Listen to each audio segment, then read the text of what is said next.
de se retrouver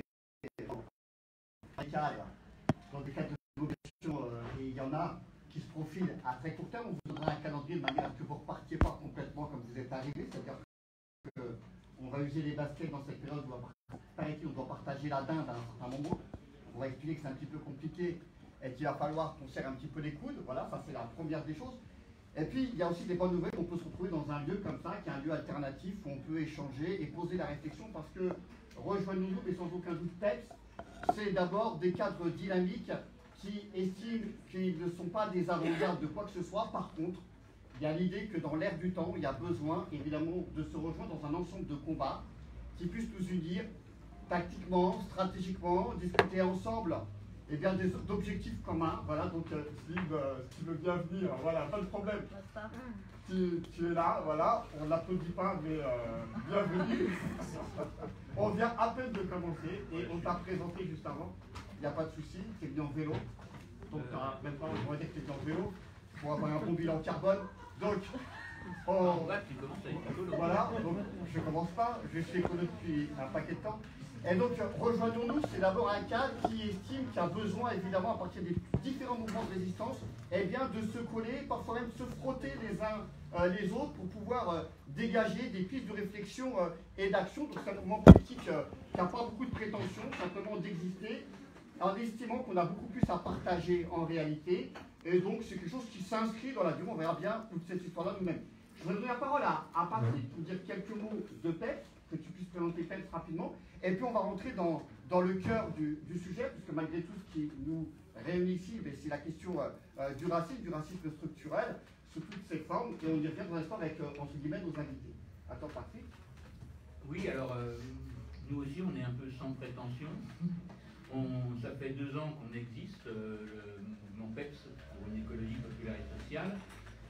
Et disons qu'on fait nos assemblées d'ailleurs générales auxquelles vous êtes tous invités le samedi 11 et le dimanche 12 septembre. Et surtout le samedi 11 c'est complètement ouvert à la discussion sur quelle stratégie adopter. Ça se passera au DAL, au 120 avenue Le Dru-Rollin. Voilà. Pourquoi on a décidé de rejoindre cette initiative de Rejoignons-nous? Parce que, d'une part, elle nous paraît importante vu la période, la zénorisation des esprits, etc. Mais aussi parce que la discussion qu'on a avec Rejoignons-nous, c'est essayer d'arriver à voir comment on peut construire une nouvelle force politique un peu ouverte, qui soit à la fois, pour nous d'abord, essentiellement écologiste, anticapitaliste, mais qui soit évidemment antiraciste et féministe. Pourquoi c'est important cette campagne antiraciste lancée conjointement? Il y aura des réunions un peu dans plusieurs endroits en France, dès la semaine prochaine, je pense à Montreuil, etc. C'est que, là je parle pour PEPS, qui a lancé le mois décolonial en juin à Grenoble, qui a été une initiative importante parce qu'elle a obligé un certain nombre de gens à se positionner contre ou pour le mois décolonial. On a vu notamment Zemmour et les autres, mais aussi, dans un premier temps, pas mal de gens de gauche qui refusaient ce mois décolonial, y compris le maire de Grenoble, qui est revenu ensuite sur ses positions. Et ce mois décolonial a montré que oui, cette question, elle était de l'antiracisme et de la question de la colonisation, elle était centrale. Et pour nous, écologistes radicaux, elle est centrale. Pourquoi? Parce qu'au cœur de notre réflexion, ce qu'on appelle l'écologie décoloniale, elle est importante. Je ne sais pas si vous avez lu ce bouquin de Malcolm Ferdinand, l'écologie décoloniale, qui montre comment le mode de production capitaliste s'est toujours appuyé sur la question du colonialisme et du racisme. Et que le premier génocide des Indiens, qui a entraîné ensuite la traite négrière, est complètement lié à l'extractivisme. Et ça continue aujourd'hui. Bon. Mais deuxièmement, il y a un autre élément très important, c'est la question du racisme environnemental, qui, par exemple, a déclenché un vaste mouvement au début des années 80 aux États-Unis parmi les Noirs américains et les Chicanos, les Latinos, qui étaient dans les grandes usines de Détroit, de Chicago et ailleurs, et qui se sont battus contre les conditions environnementales qui leur étaient imposées et qui s'ajoutaient à l'injustice sociale. Et ça a changé les politiques publiques au début des années 80-90. Et bon, il y a eu évidemment des retours en arrière, notamment par Trump, etc. Mais ça montre que, en réalité, il peut exister une écologie populaire et sociale qui est clairement antiraciste.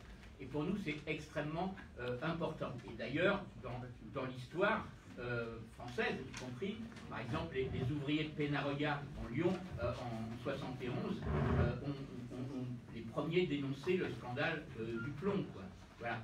Donc, c'est pour ça qu'on est là, parce qu'on pense qu'il ne peut pas y avoir d'écologie sans lutte antiraciste politique. Il ne peut pas y avoir d'écologie sans lutte contre le colonialisme. Et aujourd'hui, d'ailleurs, ceux qui sont en ce moment, qui se combattent à la fois en Guadeloupe, en Martinique, en Polynésie et en Nouvelle-Calédonie, où il y a quelque chose de très grave qui se prépare, parce que le non-report du référendum exigé par les Kanaks peut déboucher, comme il y a 30 ans, sur un massacre de type UVA à n'importe quel moment. Et donc, je vous invite, il y aura parmi les dates, il y a un truc très important à Paris, il y aura un meeting à la Bourse du Travail de soutien à la lutte du peuple kanak le 9 décembre, c'est-à-dire 3 jours avant le référendum qui est boycotté. Enfin non, disons les Kanaks n'appellent pas ça un boycott, mais une non-participation, donc le 12 décembre. Voilà. Merci. Ok. Merci. C'est un peu long. Merci beaucoup. On va passer la parole à Olivier dans cet endroit-là, 10 minutes à peu près. Je rappelle qu'après, il y a un échange avec la salle, donc il n'y a pas de souci. Tout ça sera, il y aura des va-et-vient, ce sera assez intéressant.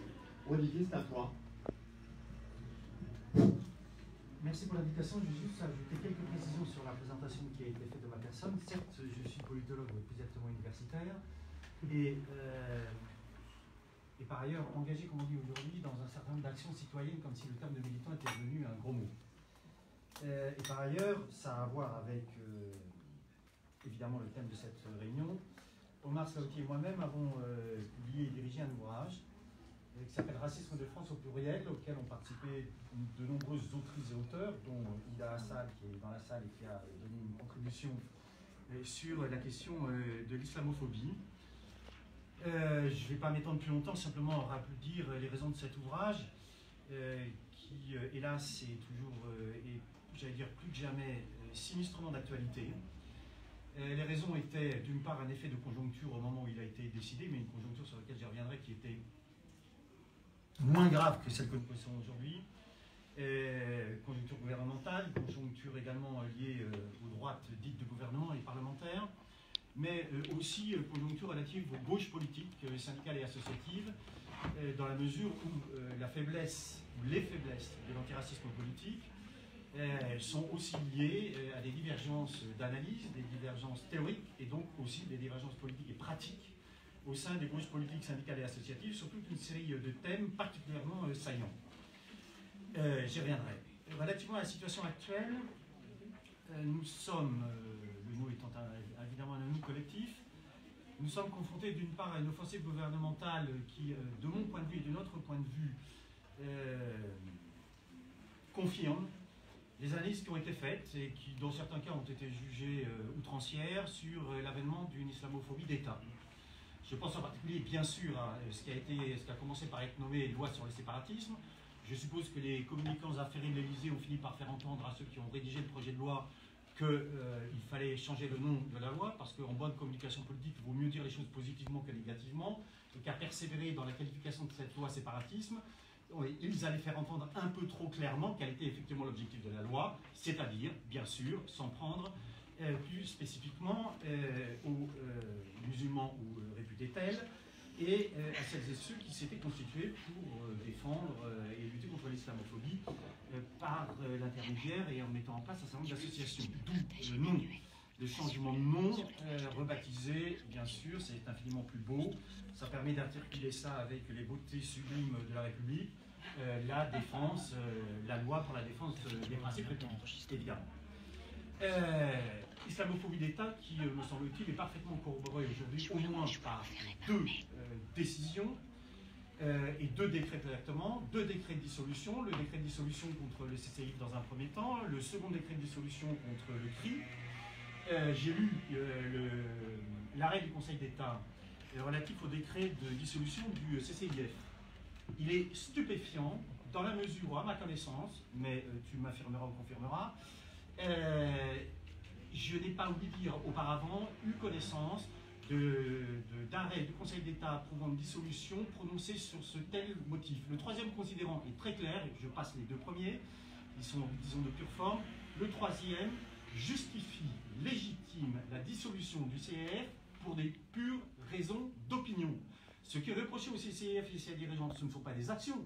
Ce qui est reproché au CCIF et ses dirigeants, ce ne sont pas des actions éventuellement délictuelles et criminelles. C'est principalement le fait d'avoir laissé dire et analysé la République française comme étant, entre autres, islamophobe. C'est l'un des éléments absolument fondamentaux qui, pour le Conseil d'État, justifie et rend légitime la dissolution de cette association. Autrement dit, on est bien dans une conjoncture aujourd'hui où nous sommes confrontés à une dissolution qui n'est pas prononcée pour ce que les gens ont fait, mais qui est prononcée pour ce que les gens pensent et ont dit. Autrement dit, une dissolution prononcée pour des faits et des délits d'opinion. La chose a d'ailleurs été dénoncée par une déclaration à l'initiative de justice, je crois, qui est très claire. Déclaration unitaire signée par un nombre très significatif de gens. Fort bien, le moins qu'on puisse dire, c'est qu'elle, mieux vaut tard que jamais, mais elle arrive un peu tard néanmoins. Si on compare avec des dissolutions antérieures, je pense à des dissolutions historiques qui ont marqué une histoire que certains ici éventuellement connaissent. Je n'en étais pas, je le précise immédiatement. La dissolution de la Ligue communiste en 1973, à la suite d'affrontements très violents devant la mutualité Meeting Ordre Nouveau, qui était organisée sur quel thème? La question de l'immigration, comme par hasard. Sauf qu'à l'époque, la dissolution de la Ligue communiste, qui allait devenir révolutionnaire plus tard, et d'ordre nouveau, a été prononcée non pas sur des délits d'opinion, mais sur des faits. Parce que là, il y avait eu, indépendamment de la question de savoir si c'est légitime ou pas, et il s'agissait effectivement d'affrontements entre les différents groupes et policiers, avec force cocktail Molotov et manche de pioche, qui, comme chacun sait, dans les manifestations, sont évidemment considérées comme des armes par destination. Et donc, de ce point de vue-là, on a effectivement une radicalisation de la politique gouvernementale, islamophobe, et qui maintenant, c'est un grand classique relativement à ces affaires, on pouvait s'y attendre, est en train de porter atteinte à des droits et libertés fondamentaux. Offensive également contre les migrants. Ce qui se passe à Calais. Alors d'un côté, il y a la sémillante et tout sourire Marianne Chapa qui vient faire des distributions de vivres, alors même que, par ailleurs, celui dont elle dépend au ministère de l'Intérieur donne ordre aux policiers de lacérer les tentes et en général d'asperger de gaz lacrymogène les vivres de ceux qui sont chassés et qui sont de fait soumis à une politique dont l'objectif est leur précarisation maximale, de façon à faire en sorte qu'ils ne restent pas là et qu'ils partent. Et qu'ils partent où? Certains essaient de traverser la Manche. Et évidemment, plus les contrôles policiers sont importants, plus la répression policière est importante, plus ceux qui sont là sont prêts, à payer très cher de point de vue financier leur traversée vers la Grande-Bretagne et à prendre des risques, évidemment, inconsidérés, d'où la conséquence. Outre les petites promenades d'Emmanuel Chapa qui sont sans conséquence et n'auront aucune inflexion du point de vue de la politique gouvernementale, la réponse du gouvernement et de Darmanin en particulier, mais enfin, il est la petite main très droite et à droite de Jupiter, c'est évidemment une position répressive et envoyer un avion de Frontex sur zone pour rendre les passages, alors sinon plus difficiles, mais aussi évidemment sanctionner celles et ceux qui chercheront à passer. L'autre élément de contexte, c'est, et là aussi, alors, j'espère éventuellement être démenti, mais je n'ai pas souvenir, y compris lors de la première campagne de Sarkozy, ou de campagne précédente, présidentielle, d'avoir connu une élection présidentielle où la question des migrants, il y aurait beaucoup à dire sur le terme, bref, on y reviendra éventuellement. La question de l'islam. La question des minorités racisées ont été à ce point placées au plus haut de l'agenda politique. Ça, c'est un premier point. Je rappelle, je n'ai pas oublié, évidemment, le bruit et les odeurs de Jacques Chirac. Certes, c'était très violent sur le plan symbolique et langagier. Globalement, ça n'a pas eu d'incidence politico-juridique particulièrement importante. Par contre, ce que disent aujourd'hui ceux qui se battent pour remporter le pompon et avoir l'insigne honneur de se présenter pour les Républicains, à l'élection présidentielle, les propositions sur ce terrain-là sont absolument sans précédent. Elles sont toutes inspirées de la droite la plus extrême et elles sont aujourd'hui défendues par la totalité des candidats. Si ces propositions venaient à être mises en œuvre, globalement, là, on aurait droit à un démantèlement d'une partie de l'état de droit, de la Convention de Genève, et à la multiplication des camps d'internement pour étrangers. Et, excusez du peu, une remise en cause radicale de ce qui, et pourtant, Dieu sait si je ne suis pas particulièrement amoureux de BA de la République française et de ses dispositions, mais en tout cas une remise en cause radicale d'un élément qui est plutôt libéral dans la tradition républicaine française, la loi de 1880 sur la nationalité, c'est-à-dire le droit du sol et le droit du sang. La remise en cause radicale du droit du sol, défendue par à peu près tous les candidats d'une part, la remise en cause du droit d'asile, c'est-à-dire globalement la destruction et la mise en pièces de la Convention de Genève. C'est bien Valérie Pécresse qu'elle s'appelle, Valérie, la sémignante Valérie Pécresse, qui est supposée être relativement modérée dans l'arc dit républicain, propose rien moins relativement aux demandeurs d'asile qu'ils fassent désormais leur demande d'asile dans les pays d'origine auprès des ambassades de France de ces pays. Donc imaginez quelqu'un qui est persécuté pour des raisons politiques, ethno-raciales, religieuses, de genre, d'orientation sexuelle, menacé de mariage forcé, d'excision, à qui on va dire, attendez, vous restez dans votre pays d'origine, vous déposez une demande à l'ambassade, et l'ambassade examinera votre demande et tranchera sur la question de savoir si vous avez droit à la protection conventionnelle ou une protection subsidiaire. Si ça est mis en œuvre, c'est la fin du droit d'asile. Enfin, internement administratif. Il y a quelques années, on s'interrogeait sur la question de savoir si c'était le retour des camps en France et en Europe. Aujourd'hui, le point d'interrogation peut être enlevé. C'est effectivement la multiplication des camps d'internement administratif pour les étrangers en situation irrégulière à l'intérieur de l'UE, aux frontières extérieures de l'UE et dans les États du Maghreb, Afrique subsaharienne, à qui l'UE délègue une partie de son contrôle facial pour sanctuer plus encore les frontières de l'Union européenne. Et Éric Ciotti propose quoi? Ni plus, ni moins, entre autres pour cela, un Guantanamo à la française, admirable. C'est-à-dire un internement administratif sans fin, supérieur aux peines prononcées éventuellement privatives de liberté prononcées contre des individus qui auraient commis des délits. C'est-à-dire qu'ils pourraient, après éventuellement être sortis de prison au terme de leur peine privative de liberté, être internés ad vitam aeternam.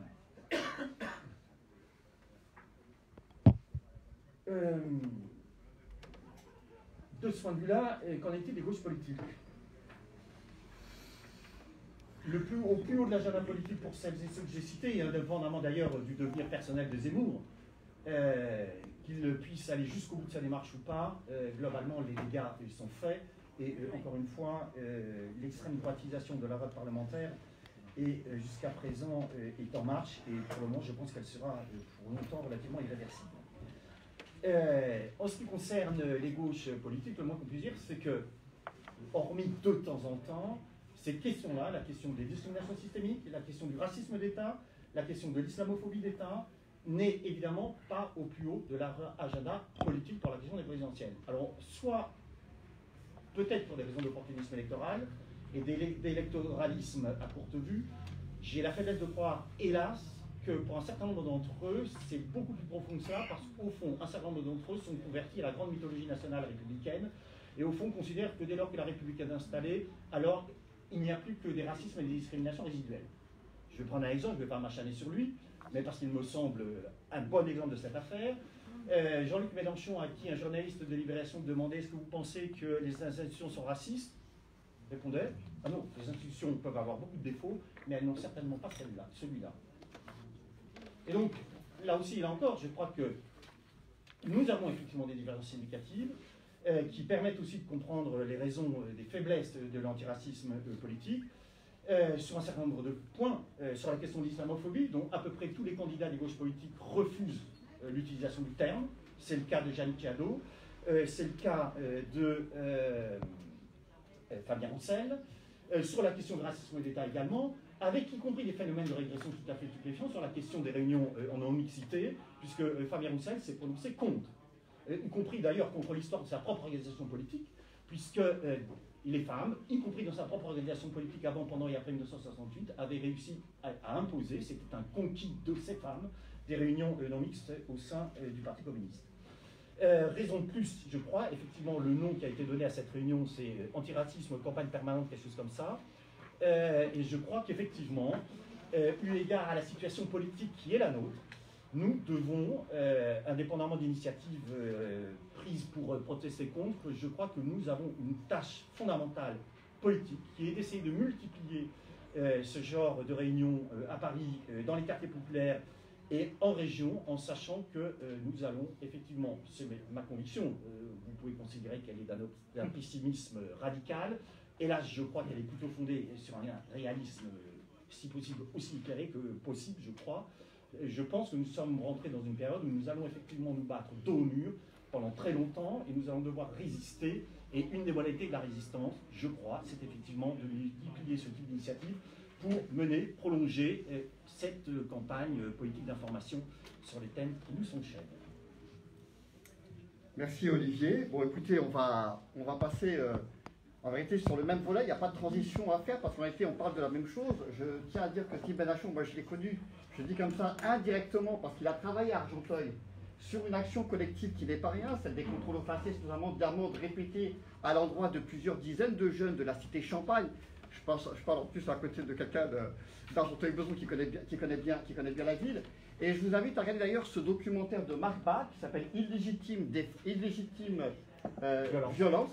violence, qui raconte un petit peu ces histoires d'action collective et notamment du calvaire que vivent, le calvaire quasiment structurel, c'est pas conjoncturel, que vivent certains jeunes et moins jeunes dans les quartiers populaires. Donc merci d'être là, mais en même temps, tu es ici à la maison parce que tu joues sur ton terrain d'un certain point de vue. Et on ne parle pas suffisamment de cet autre pan des résistances qui est celui autour du droit, parfois voilà, dans des enceintes qu'on ne fréquente pas obligatoirement du bon côté pour ce qui concerne certains d'entre nous, je ne balancerai pas les blases, mais en même temps, il est important de savoir qu'il y a parfois des avocats et des avocates peu et peu nombreuses, mais quand on en a un, et une, on en profite, et donc ça explique largement la présence plus que légitime de Steve. Vas-y Steve, à toi. 10 minutes, hein, Max. 10 minutes à peu près. Bah, merci de l'invitation. Je ne sais pas quoi dire parce qu'en réalité, c'est vrai que quand on envisage le droit sur ces thèmes-là, on est nécessairement politiquement un peu mou du genou. Non, parce qu'effectivement, déjà, on est avec des organisations pour lesquelles le droit, c'est nécessairement le droit qui est une superstructure, qui constitue une architecture avec des normes reflétant les intérêts d'une classe dominante. Donc c'est un peu compliqué.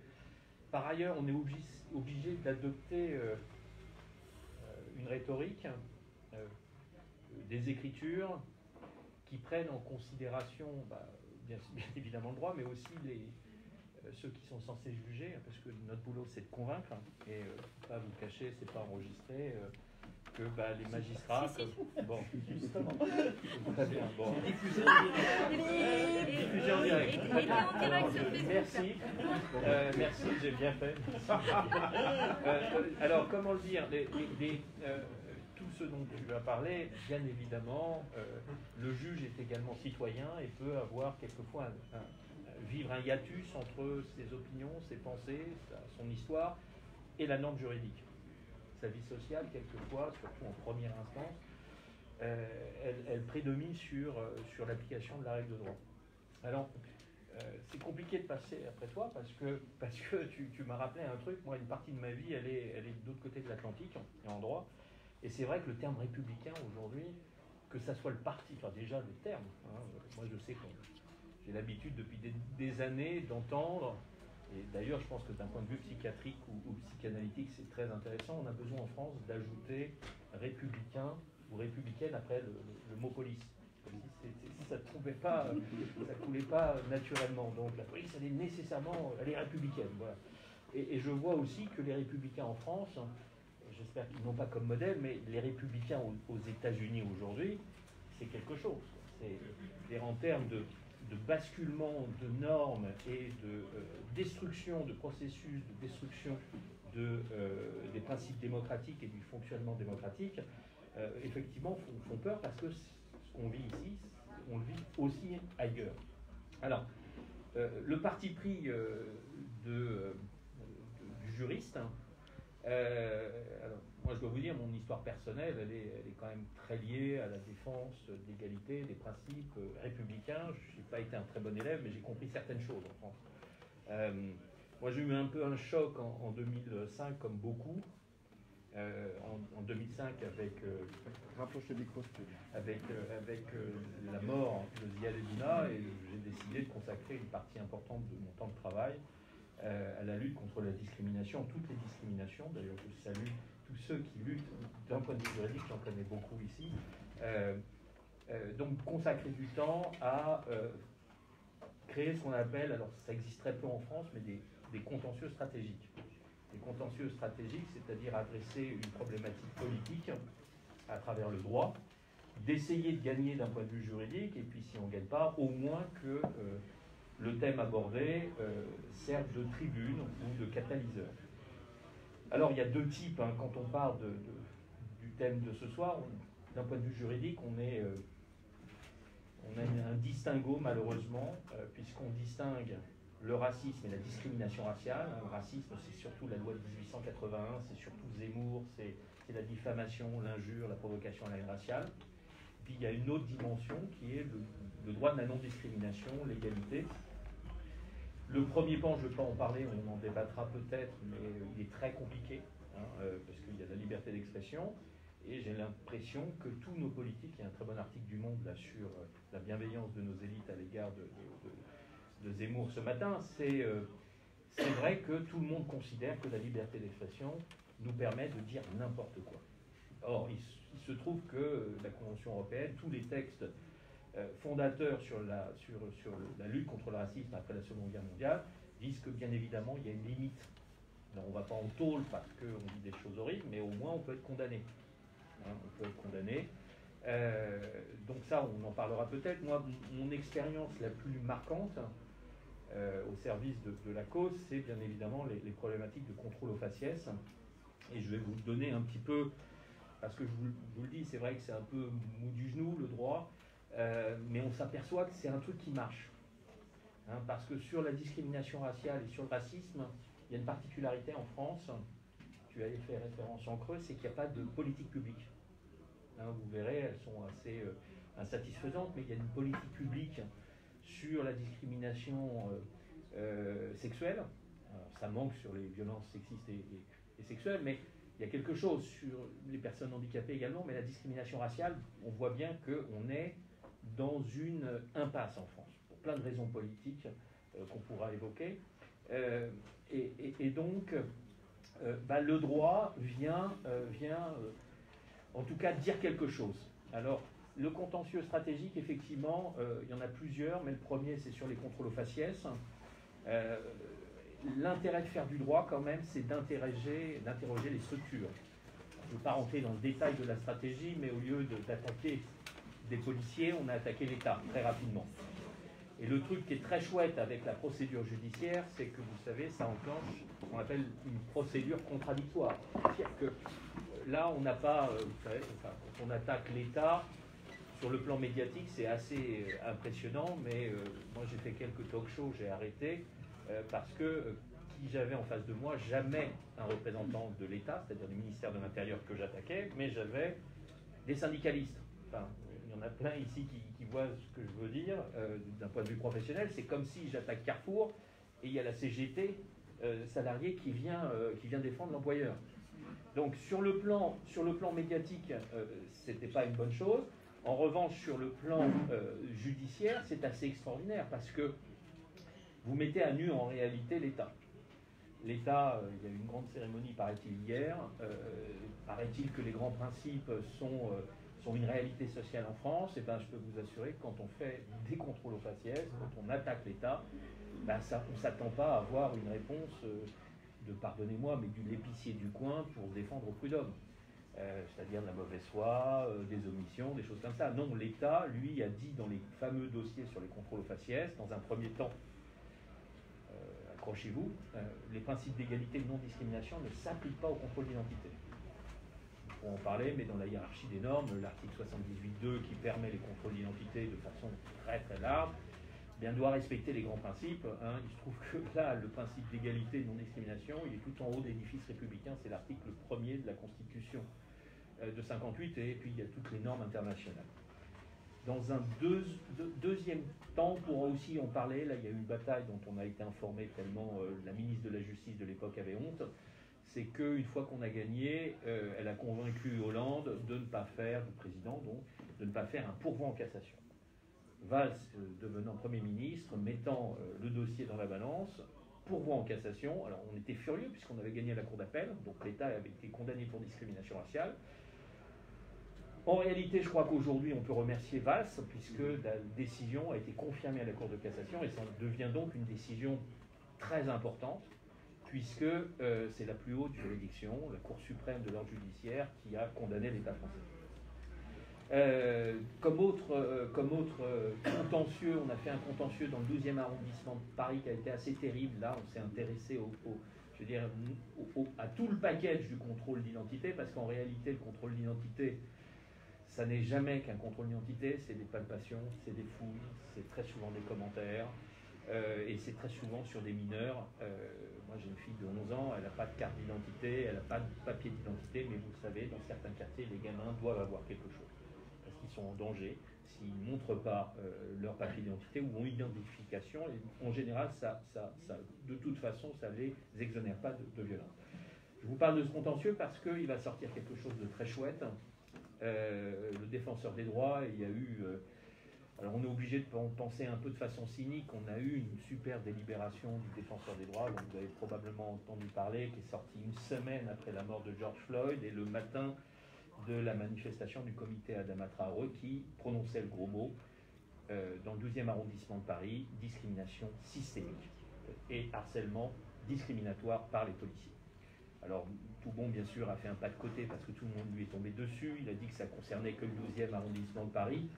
Mais comme en France, on n'est pas comme aux États-Unis, il n'y a pas une police différente à Marseille, à Paris et à Mantes-la-Jolie, eh bien, du fait de la centralisation, bien évidemment, la condamnation et la qualification par Toubon portait énormément, ce d'autant plus que le dossier pénal avait montré que le modus operandi des policiers n'était pas le comportement de la personne, hein, parce que j'aurais peut-être dû commencer par ça.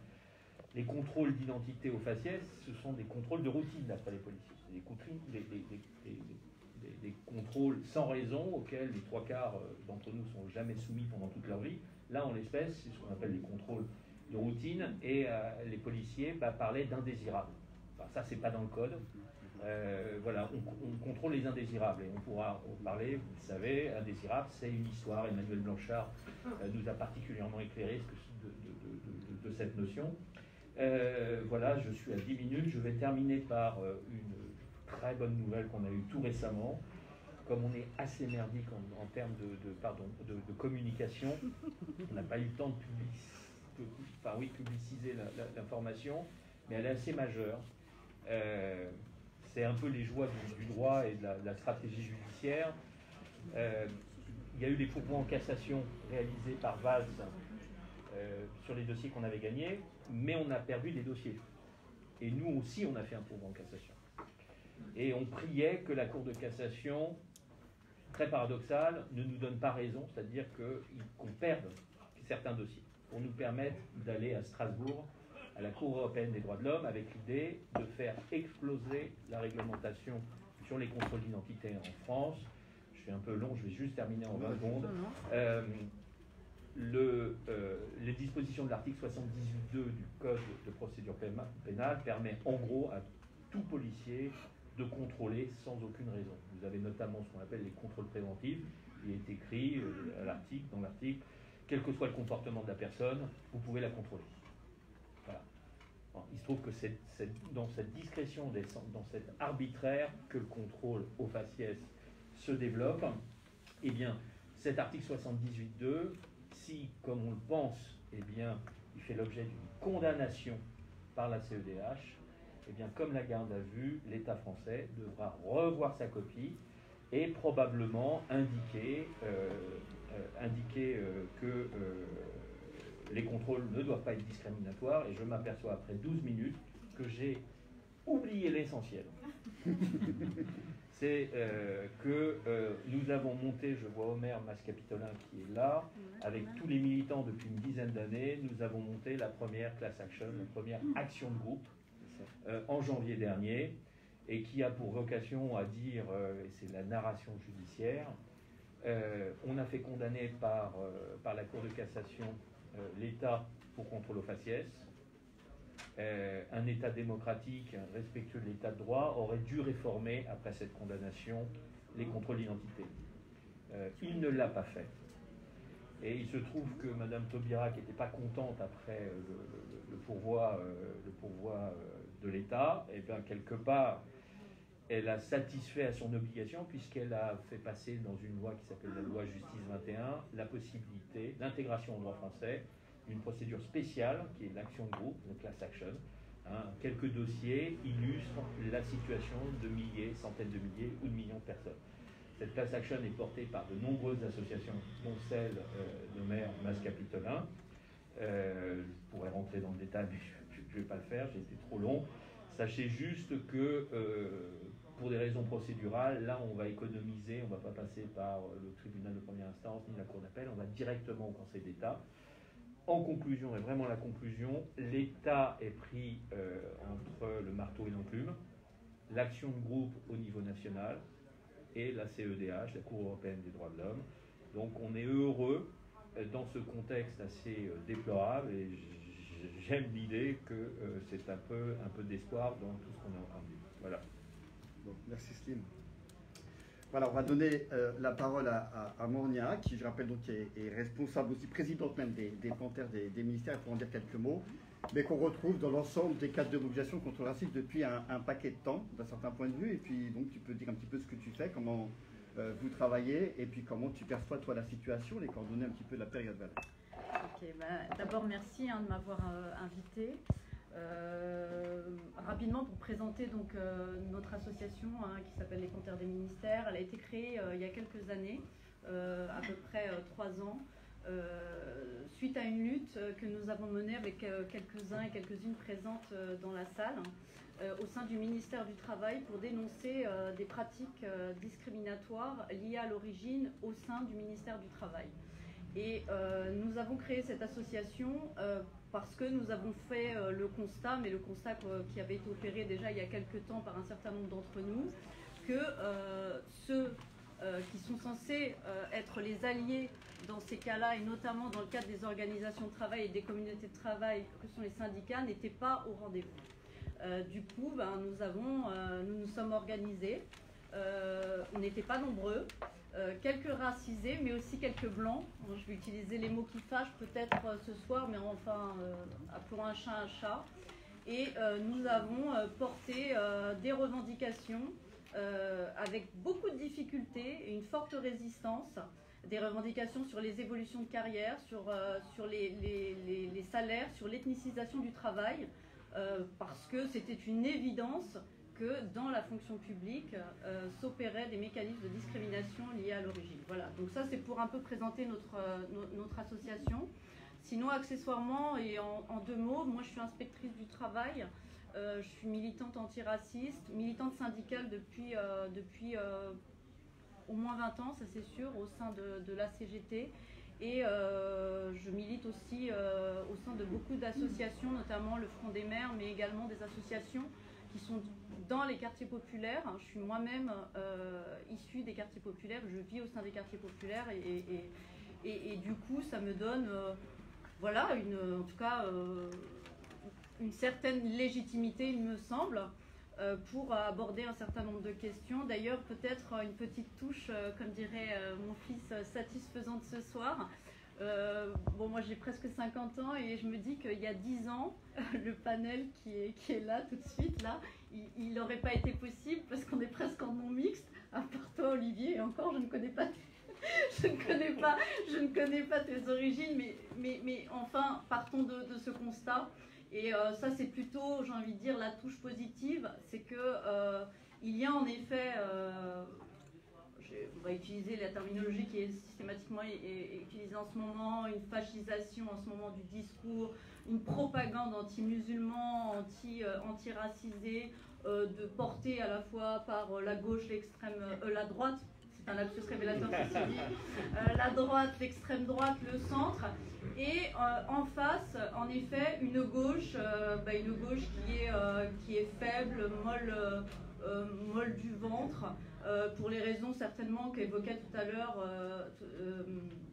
Olivier, électoraliste certainement, mais pas que, et c'est aussi ça que je vais un petit peu aborder ce soir, pas que, c'est aussi parce que cette gauche, elle est en grande partie blanche, qu'elle a un certain nombre de privilèges, et que pendant plusieurs années, et encore maintenant d'ailleurs on le voit, elle a du mal finalement à laisser la place à des racisés, comme on pourrait laisser la place à des femmes lorsqu'il est question d'aborder les questions de discrimination sexuelle. Et j'en veux pour preuve les attaques et les offensives qui s'opèrent en ce moment à l'endroit d'un grand nombre de racisés, et je m'en félicite, qui deviennent publics, qui occupent le terrain politique, pour ne pas les citer, même si on peut ne pas être d'accord, mais Fatima Ouassak, Anas Kazib, qui d'ailleurs, c'est ma vision des choses, parce qu'il est racisé, n'a pas été choisi par son camp qui est pourtant de gauche. Et toutes ces questions, en effet, elles sont importantes pour nous parce que finalement la discrimination raciale systémique, ce n'est pas lié à l'origine, ce n'est pas un sujet que nous pouvons aborder sereinement aujourd'hui encore dans la société française, et qu'il y ait des cadres comme ceux d'aujourd'hui qui nous permettent d'être tranquilles en tant que racisés et d'aborder la question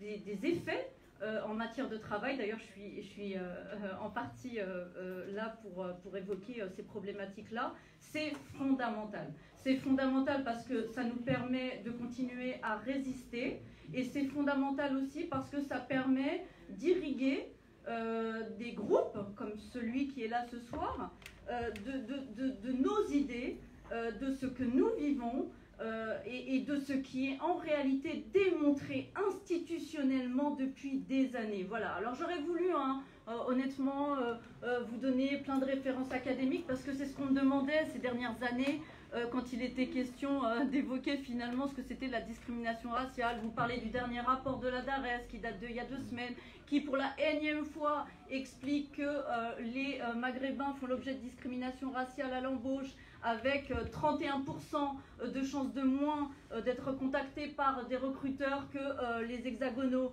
J'aurais aimé vous parler du rapport de la DARES qui a été produit l'année dernière également en janvier et qui est passé à la trappe, qui évoquait une discrimination raciale significative à l'endroit des racisés, des Maghrébins et des Africains. J'aurais aimé également vous parler du rapport du défenseur des droits, et notamment celui qui a été produit en avril par Toubon avant de partir, discrimination raciale, urgence d'agir. C'est une urgence d'agir sur le sujet. Ça fait des ravages sur nos jeunes, ça fait des ravages sur nos moins jeunes, ça fait des ravages pendant le Covid, ça a tué particulièrement des Maghrébins et des subsahariens et des Asiatiques.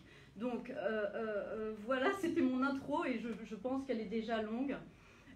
Tout ça pour dire que oui, on a un problème en France sur la question de l'origine raciale ou de la race.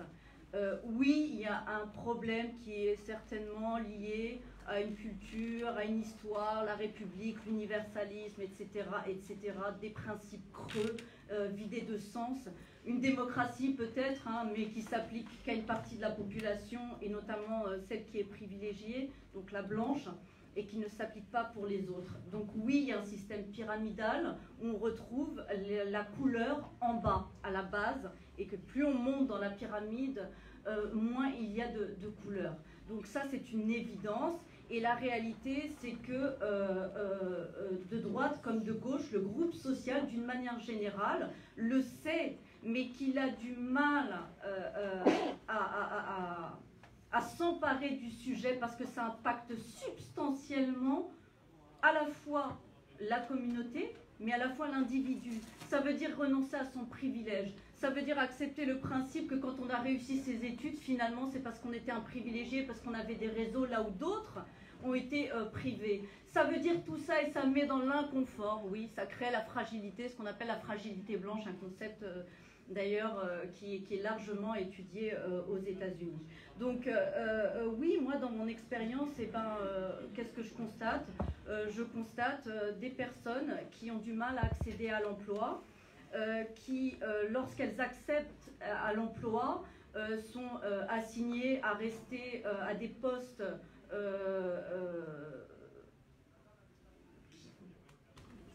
comment dire, j'ai pas envie d'utiliser des mots méprisants parce que tous les postes ont un intérêt, mais en tout cas il y a un blocage et une volonté de ceux en tout cas qui recrutent et ceux qui donnent les salaires et qui font évoluer dans les carrières et les organisations syndicales de maintenir finalement aux postes les plus précaires, aux postes qui exposent le plus aux risques professionnels, les racisés, les femmes racisées.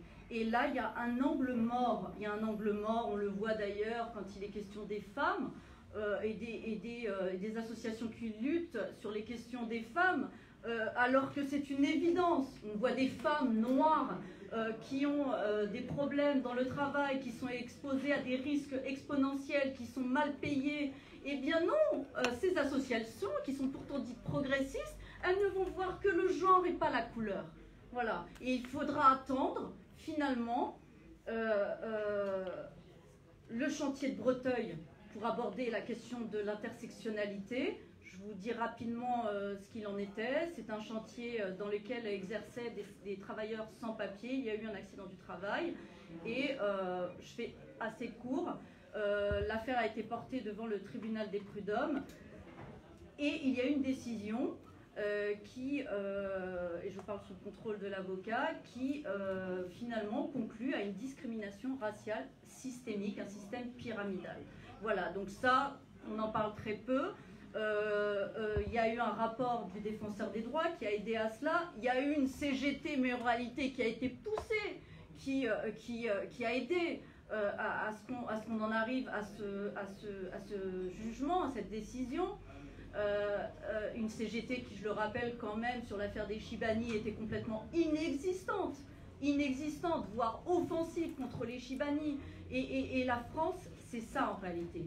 C'est des gens qui remplissent un critère d'origine, qui, dans le travail, dans l'accès à l'emploi, dans l'accès à l'école, dans l'accès aux soins, dans l'accès aux droits, sont seuls ou très isolés. Et lorsqu'ils revendiquent l'égalité du droit, lorsqu'ils revendiquent finalement le rétablissement de leurs droits, ceux qui sont censés être leurs alliés, donc les gens de gauche, les organisations syndicales, les associations antiracistes, regardent ailleurs, ou les jugent en expliquant qu'ils sont dans des postures victimaires, et en réalité ça les renvoie à leur propre mécanisme, ou alors ça les renvoie simplement à des questions de crispation, de clivage. Donc ne clivons pas, ne crispons pas, donc n'abordons pas les questions qui fâchent. Et du coup, eh bien, c'est fondamental, en effet, qu'il y ait des moments comme cela, qu'il y ait des alliés blancs, j'en suis contente et j'en suis heureuse, pas assez à mon goût, qui luttent aux côtés de ces personnes, des musulmans, réels ou supposés, des racisés, noirs, arabes, asiatiques, pour revendiquer leurs droits, pour accéder à l'éducation, à la justice, à l'emploi. Voilà, du coup, je pense que j'ai dit un peu plein de choses. Il y a plein de choses que j'ai pas dites également. Mais voilà, moi j'y crois. Je crois au pont. Je crois au fait qu'en effet, toutes ces actions-là, elles vont permettre à un moment donné de faire émerger quelque chose. En tout cas, il y a le comité Adama, il y a plein de gens racisés aujourd'hui qui occupent le terrain. Donc ça, c'est plutôt bon signe. Ça veut dire qu'il se passe quelque chose au niveau de la conscientisation. Mais il y a aussi une résistance forte en face. Et ça fait un peu mal. Et cette résistance, elle fait d'autant plus mal que quand on voit que le groupe social, il est finalement assez hétérogène politiquement. Et voilà. Moi, je vais m'arrêter là parce qu'en réalité, sinon, je vais certainement en dire trop. Et puis, j'ai hâte qu'on puisse échanger dans le cadre du débat. Merci, Mournia. Écoutez, on va juste prendre ce débat à la volée dans un instant. J'aimerais juste ramasser 2-3 points qui me semblent fondamentaux. Il y a un terme qu'on n'a pas utilisé, qu'on aurait pu utiliser, que tout le monde aurait peut-être pu conjuguer à sa manière. Mais Saïd Bouamama en parle, Hugo Paletta en parle, parce que ce sont des gens qui sont largement légitimés, et c'est très très bien, parce qu'universitaires. Et puis il y a ceux qui n'en parlent pas, mais qui le conjuguent dans leur quotidien, dans leur chair, en continu, c'est le terme de fascisation. Le terme de fascisation, n'ayons pas peur de mots, ça ne veut pas dire régime fasciste aujourd'hui, mais ça veut dire, dans un double ou triple contexte, néolibéralisme exacerbé, creusement des inégalités sociales comme jamais, avec tous les dégâts écologiques dont on ne parle pas suffisamment, en intégrant là-dedans, tu l'as dit à juste titre, ce qui doit relever de la justice climatique. Petite parenthèse, mais qui pour moi n'est pas une parenthèse, à Argenteuil, ville de 110 000 habitants, la ville la plus polluée, l'une des 10 villes les plus polluées d'Europe, au monoxyde d'azote, au dioxyde d'azote, bref, à ce qui est responsable aujourd'hui clairement des maladies respiratoires, particulièrement dans un contexte de Covid, vous imaginez ce que ça peut vouloir dire. Autrement dit, ceux et celles qui souhaiteraient séparer les combats les uns des autres, par confort d'esprit, parce que quand on est universitaire, j'imagine, ou quand on est scientifique, c'est beaucoup plus facile de penser les choses séparées les unes des autres pour pouvoir contrôler les paramètres. Sauf que la matière humaine, la matière vivante de manière générale, c'est un entrecroisement extrêmement dynamique d'un ensemble d'oppression, de pression, de dynamique, et tout ça, ça crée évidemment des singularités bien particulières. Voilà, en notre sens, pourquoi la présence de PEPS, de Rejoignons-nous dans un cadre de l'antiracisme, de cette campagne de l'antiracisme politique, est fondamentale, et je le dis d'autant plus fortement qu'aujourd'hui, on assiste quand même en direct, et je le dis sans aucun mépris à l'endroit de ceux et celles qui découvrent, c'est normal. C'est ce que les journalistes appellent le mort kilométrique. C'est très simple, le mort kilométrique dans les écoles de journalistes. C'est quand il y a 500 morts qui meurent à côté de chez toi. Ça doit faire la une. Parce qu'il y a le degré d'empathie, de projection qui se fait très très bien. Mais quand ça se passe très loin de chez toi, c'est plus compliqué. Pourquoi je dis ça? Parce que certains ont découvert qu'il n'y avait pas d'eau obligatoirement en Guadeloupe. Certains ont découvert que Veolia a fait que de la merde en Guadeloupe. Pour parler de la gestion des eaux. Certains et certaines ont découvert récemment que le chlordécone a fait de ses habitants, je dis de ses habitants, je m'arrêterai là, le numéro 1 en termes de cancer de la prostate à l'échelle mondiale. Ce qui ne veut pas dire qu'il n'y a pas des conséquences écologiques sur les femmes, évidemment. Je dis cela pourquoi?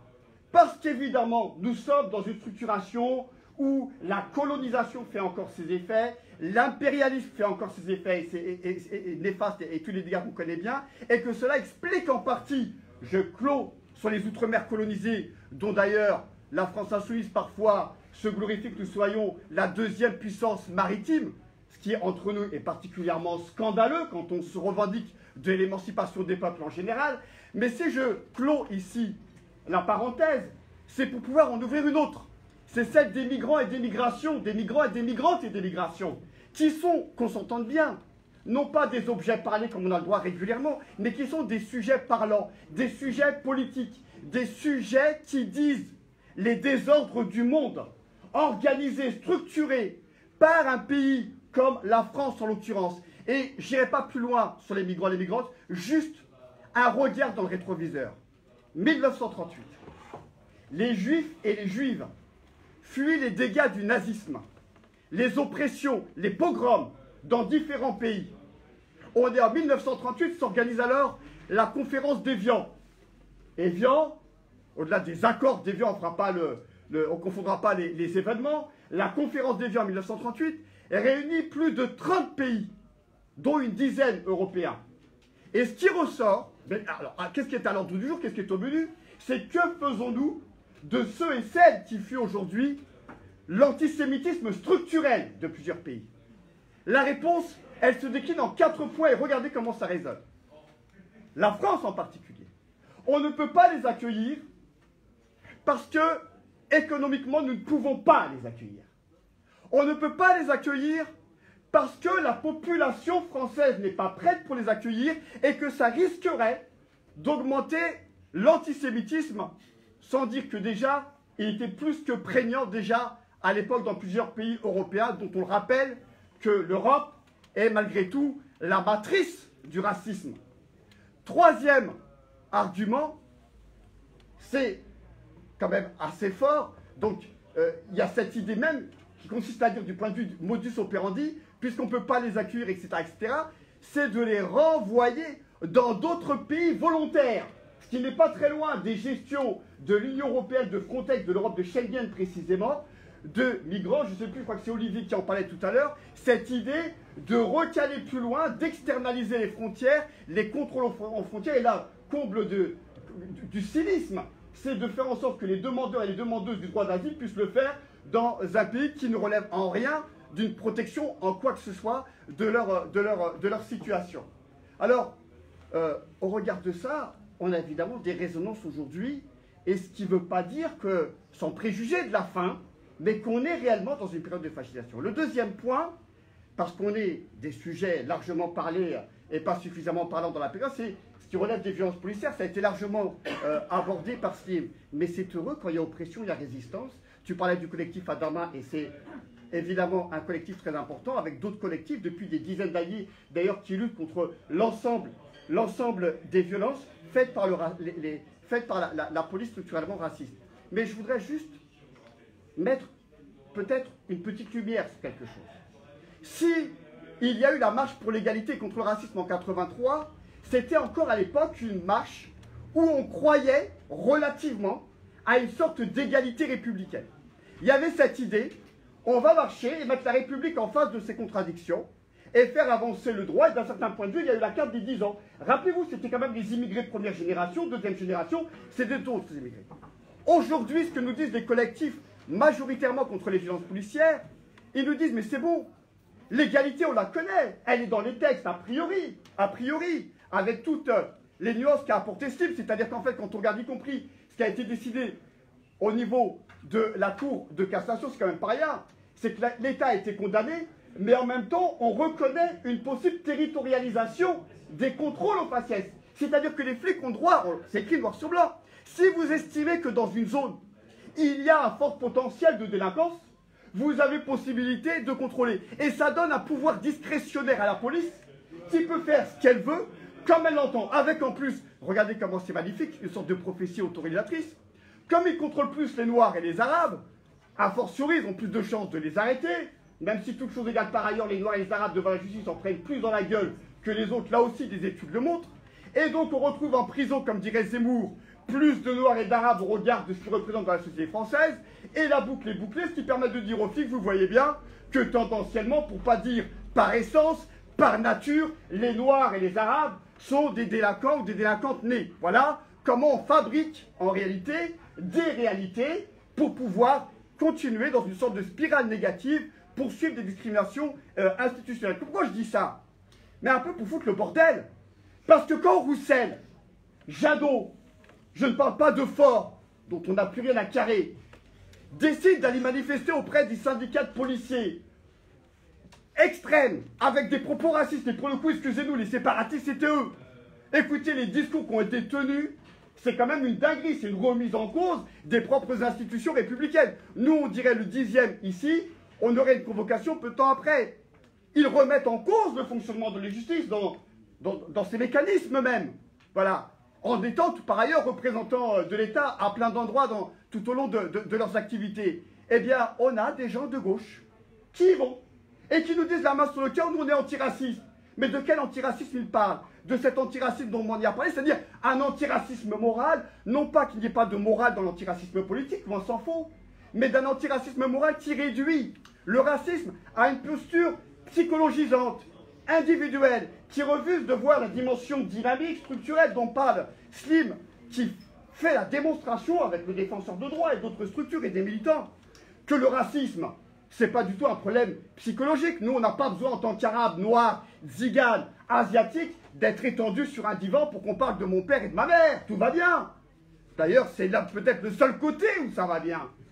Le vrai problème aujourd'hui, c'est d'étendre l'État français d'un direct du droit pour faire la démonstration qu'il est structurellement raciste et que ça s'inscrit dans une histoire coloniale.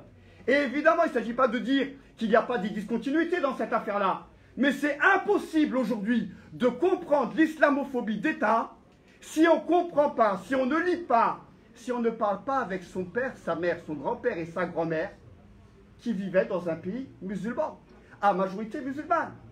Et quand on a aujourd'hui le dévoilement des femmes qui portent un foulard, évidemment que ça nous fait penser à la femme de Bugeaud et de Massu qui organisaient les cris du cœur en dévoilant des dizaines de femmes algériennes. Bien évidemment que c'est cette violence coloniale dont on parle et de rien d'autre.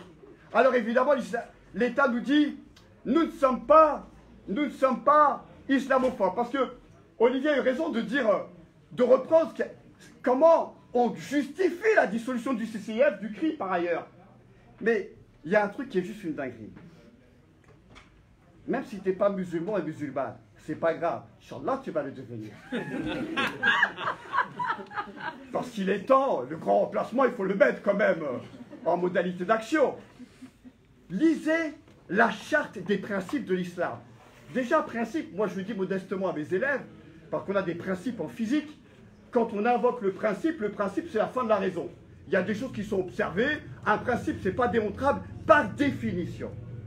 Les principes de l'islam, c'est assez fort, ça nous vient de l'État qui veut faire respecter la laïcité et qui s'immisce comme jamais dans l'islam. Et l'article 9 de la charte des principes de l'islam dit, et doivent le signer les imams, les structures cultuelles qui veulent demain avoir des subventions, être reconnus, etc. L'article 9 dit qu'il n'y a pas, que tous ceux qui citent cette charte-là reconnaissent qu'il ne peut pas y avoir d'islamophobie d'État, c'est un contresens absolu parce que la République ne peut pas être islamophobe. La seule, d'ailleurs il ne dit pas islamophobie, il dit haine anti-musulman, et la seule haine anti-musulman, elle viendrait uniquement de l'extrême droite. Voilà. On ne peut pas trouver mieux comme déclinaison de l'islamophobie d'État que la non-reconnaissance noir sur blanc de cette islamophobie d'État dont nous sommes obligés et contraints de signer des deux mains. C'est un truc de dingue. Bon.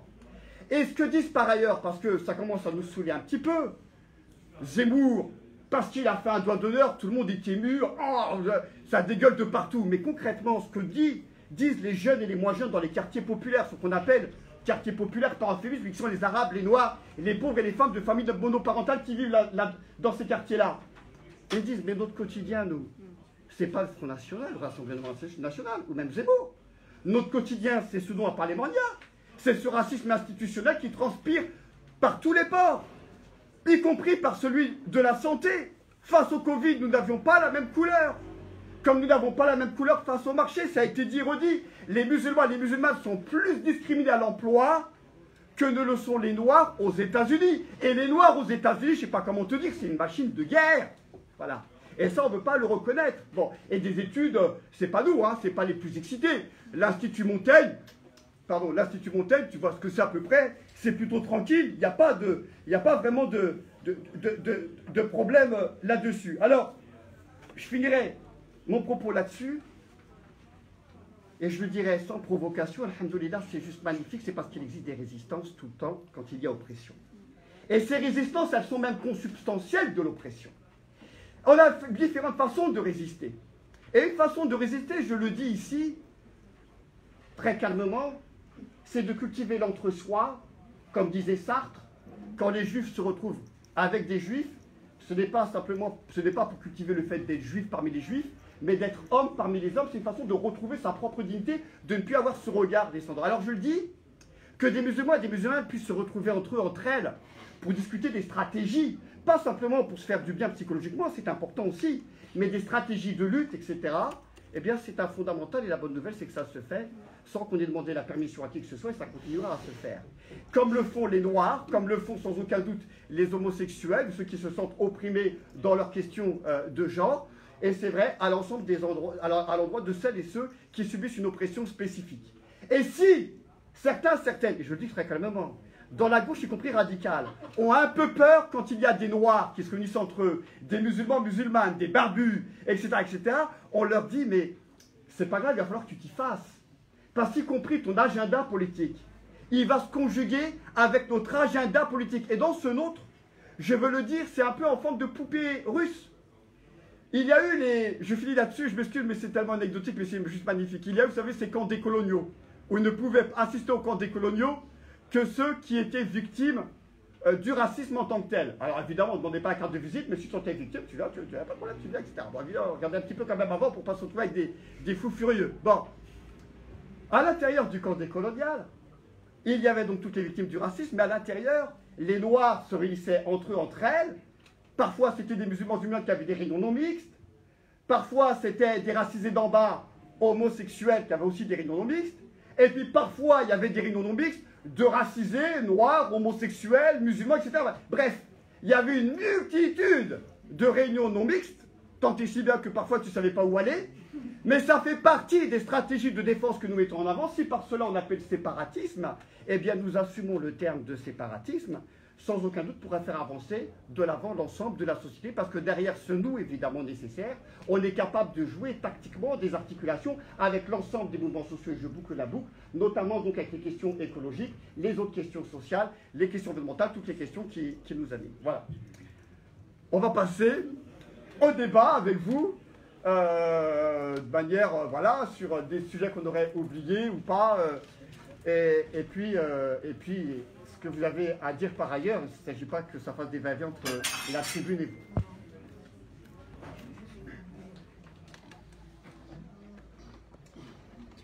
Voilà. Je ne sais pas si le micro il marche en même temps. Si, si.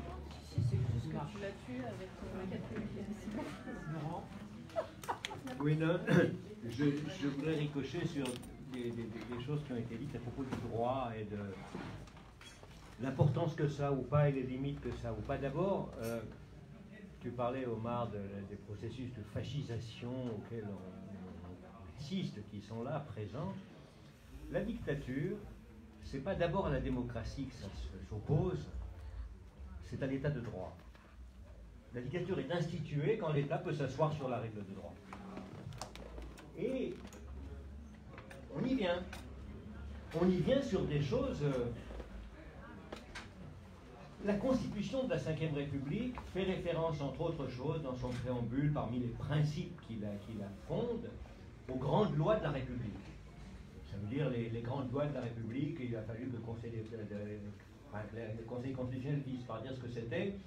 Et c'est la loi sur la liberté de la presse, donc sur la liberté d'expression, la loi sur la liberté d'association de 1901, la loi de séparation des églises et de l'État, 1905, et quelques autres de ce calibre-là.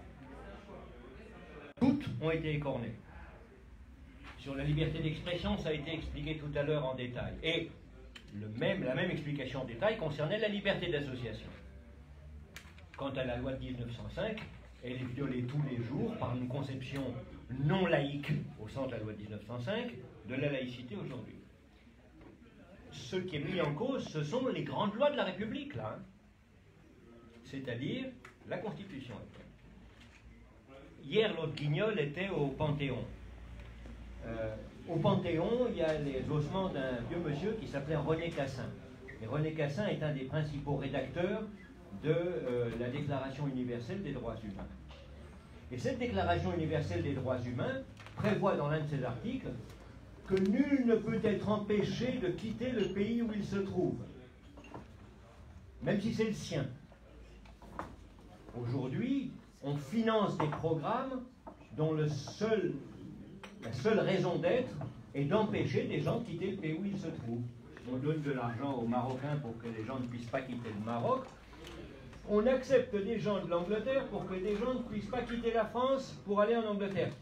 Avec ce paradoxe invraisemblable que ces gens que l'on empêche de quitter la France en violation de la Déclaration universelle des droits humains, n'ont, par l'effet de la loi française, pas le droit d'être en France.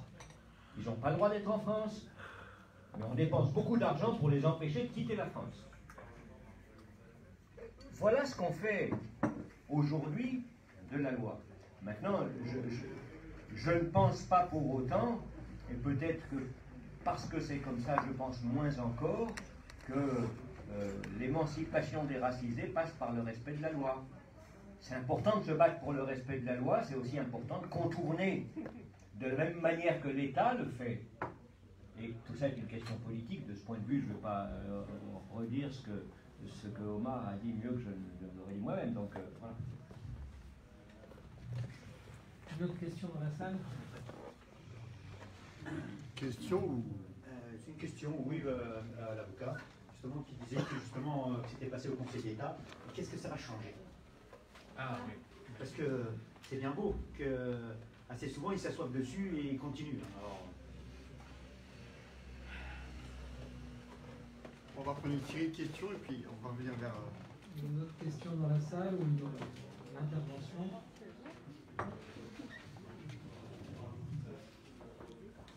Moi, je voulais dire que les quartiers connaissent la répression policière depuis de nombreuses années, mais depuis pas très longtemps, les gens qui se rebellent, les gilets jaunes, connaissent aussi la répression. Tout à fait. Donc elle s'applique de plus en plus, non pas aux racisés, mais à ceux qui se rebellent. Et c'est gravissime.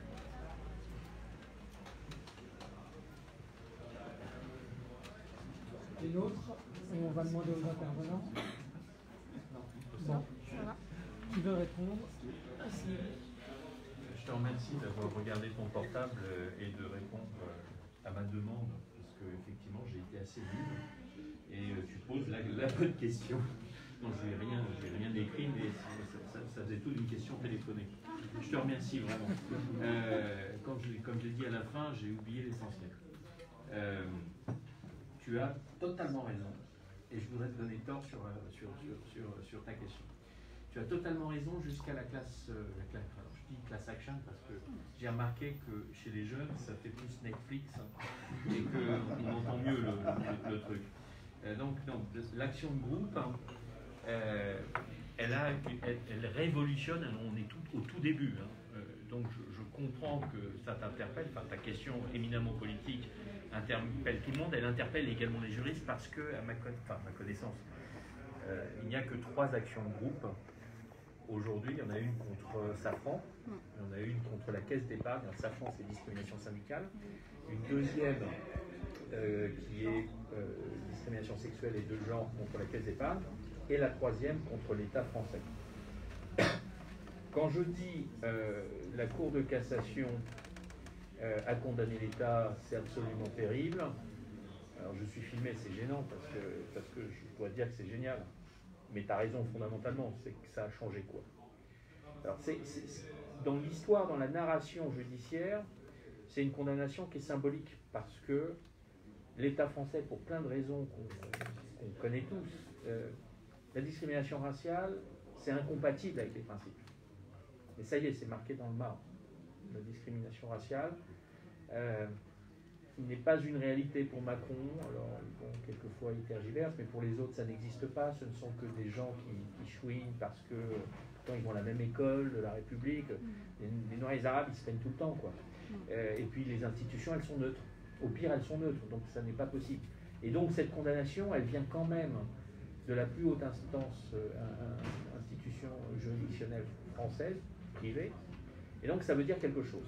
Alors, ce qu'on attendait avec cette condamnation, c'est que l'État français, je faisais référence à l'État de droit, c'est qu'il tire les conséquences d'une telle décision. Il ne l'a pas fait. Et là, c'est la chance qu'on a avec la loi Taubira, c'est que l'action de groupe, elle ne vient pas condamner un État à des dommages d'intérêt, qu'on connaît tous. Là, l'action de groupe, si tu veux, pour moi, c'est de faire de la vraie politique, sans être député, sans être ministre. Toute une lecture aussi de nos institutions autoritaires. Moi, j'ai le sentiment qu'aujourd'hui, un syndicaliste qui se prend au sérieux, qu'un avocat qui se prend au sérieux, qu'un juge qui se prend au sérieux, ont pratiquement plus de pouvoir avec nos nouveaux outils qu'un député ou qu'un homme politique. Alors maintenant, je vais te répondre, j'ai été très long et trop long. L'action de groupe, devant le Conseil d'État, on ne vient pas demander des dommages d'intérêt. On pourrait. On vient demander au Conseil d'État d'imposer une réforme. Alors, on a beaucoup, là pour le coup, on a beaucoup communiqué. Tu mets action de groupe, contrôle au faciès, tu vas tomber sur le site Maru-Mes-Droits. Et Maru-Mes-Droits explique tout. C'est le travail d'une dizaine d'années d'homères, de militants, de scientifiques, de juristes. Et on a, je crois, à peu près 9 dimensions. On demande au juge d'imposer le récépissé de contrôle. On demande au juge de réformer l'IGPN. On demande au juge des formations. On demande au juge d'imposer une transparence sur les contrôles d'identité et une instance qui aurait vocation à enregistrer, parce que c'est ça qui est terrible en France, c'est que tu demandes à l'État français combien il y a de contrôles d'identité, il ne sait pas. Alors dans un débat parlementaire, on a entendu entre 10 à 14 millions. 10 à 14 millions, sachant que 97% des contrôles d'identité ne donnent rien. Et dans les 3%, on intègre l'outrage et rébellion, c'est-à-dire le contrôle illégal qui génère une procédure. Donc, on est sur des chiffres absolument ahurissants. On demande plein de choses. Et l'idée, si tu veux, parce qu'on a un modèle un peu stratégique. En 2013, tu as une action de groupe qui a été menée contre la police de New York et contre l'État de New York. Et donc, on peut se poser la question, comment un État peut faire injonction et réaliser une telle réforme? Eh bien, on a vraiment étudié l'action de groupe américaine. 2013, condamnation de la police de New York et de la ville de New York. L'affaire est toujours en cours. C'est-à-dire que le juge désigne un moniteur qui désigne lui-même une équipe avec des facilitateurs. Il y a aussi toute une dimension sur les contrôles de routine. Ben, c'est quand même pas... on ne conteste pas les contrôles d'identité dans le cadre d'une enquête, pour faire simple, d'une enquête pour viol ou crime. Ça, c'est pas du tout du contrôle de routine ou du contrôle au faciès. C'est du contrôle a priori légitime. Pour ce type d'activité, et Omer pourra en parler, dans plein de pays, au Canada, en Angleterre, tu as des réunions de quartier où tu as des représentants qui ont une réunion mensuelle, trimestrielle, pour parler des problématiques. Et donc, cette réforme, elle va être mise en place par un moniteur, avec une fréquence à New York, c'est tous les 6 mois, tu as un rapport qui est fait, donc 2013, et c'est encore le cas aujourd'hui, tous les 6 mois, tu as ce moniteur qui écrit au juge pour faire un état de la mise en place de la réforme. Donc si tu veux, on l'a vu là tout récemment, le président de la République, allez, on va lui donner le bénéfice du doute. Affaire Ziegler, et il dit, il faut... Non, tu te souviens, Ziegler, il reconnaît l'histoire des contrôles au faciès. Il fait de l'intersectionnalité, il dit, un jeune homme des quartiers se fait contrôler, et je crois qu'il dit, c'est inacceptable, et je ne serai pas crédible si je ne fais rien. Qu'est-ce qu'il fait derrière? Il ouvre le bobo de la sécurité, qui aggrave la situation des gamins des quartiers. Donc on voit bien, si tu veux, que le couple autorité-police, c'est-à-dire syndicat de policiers, avec le Beauvau, c'est une équation qui ne peut pas fonctionner, puisqu'il manque nous, le peuple. Et donc, le fait que l'exécutif ne s'en sorte pas, ce n'est pas le parlementaire en France qui va changer les choses, et donc on a cette action de groupe, j'ai été trop long, je suis désolé, mais j'espère avoir été clair, c'est incroyable, puisque ça a vocation à imposer à l'État une réforme, comme à la caisse d'épargne, si tu veux. Là on a des informations, hein. En droit du travail, les bilans sociaux, les rapports de situation comparés, la situation des hommes et des femmes, eh bien on peut imposer une réforme.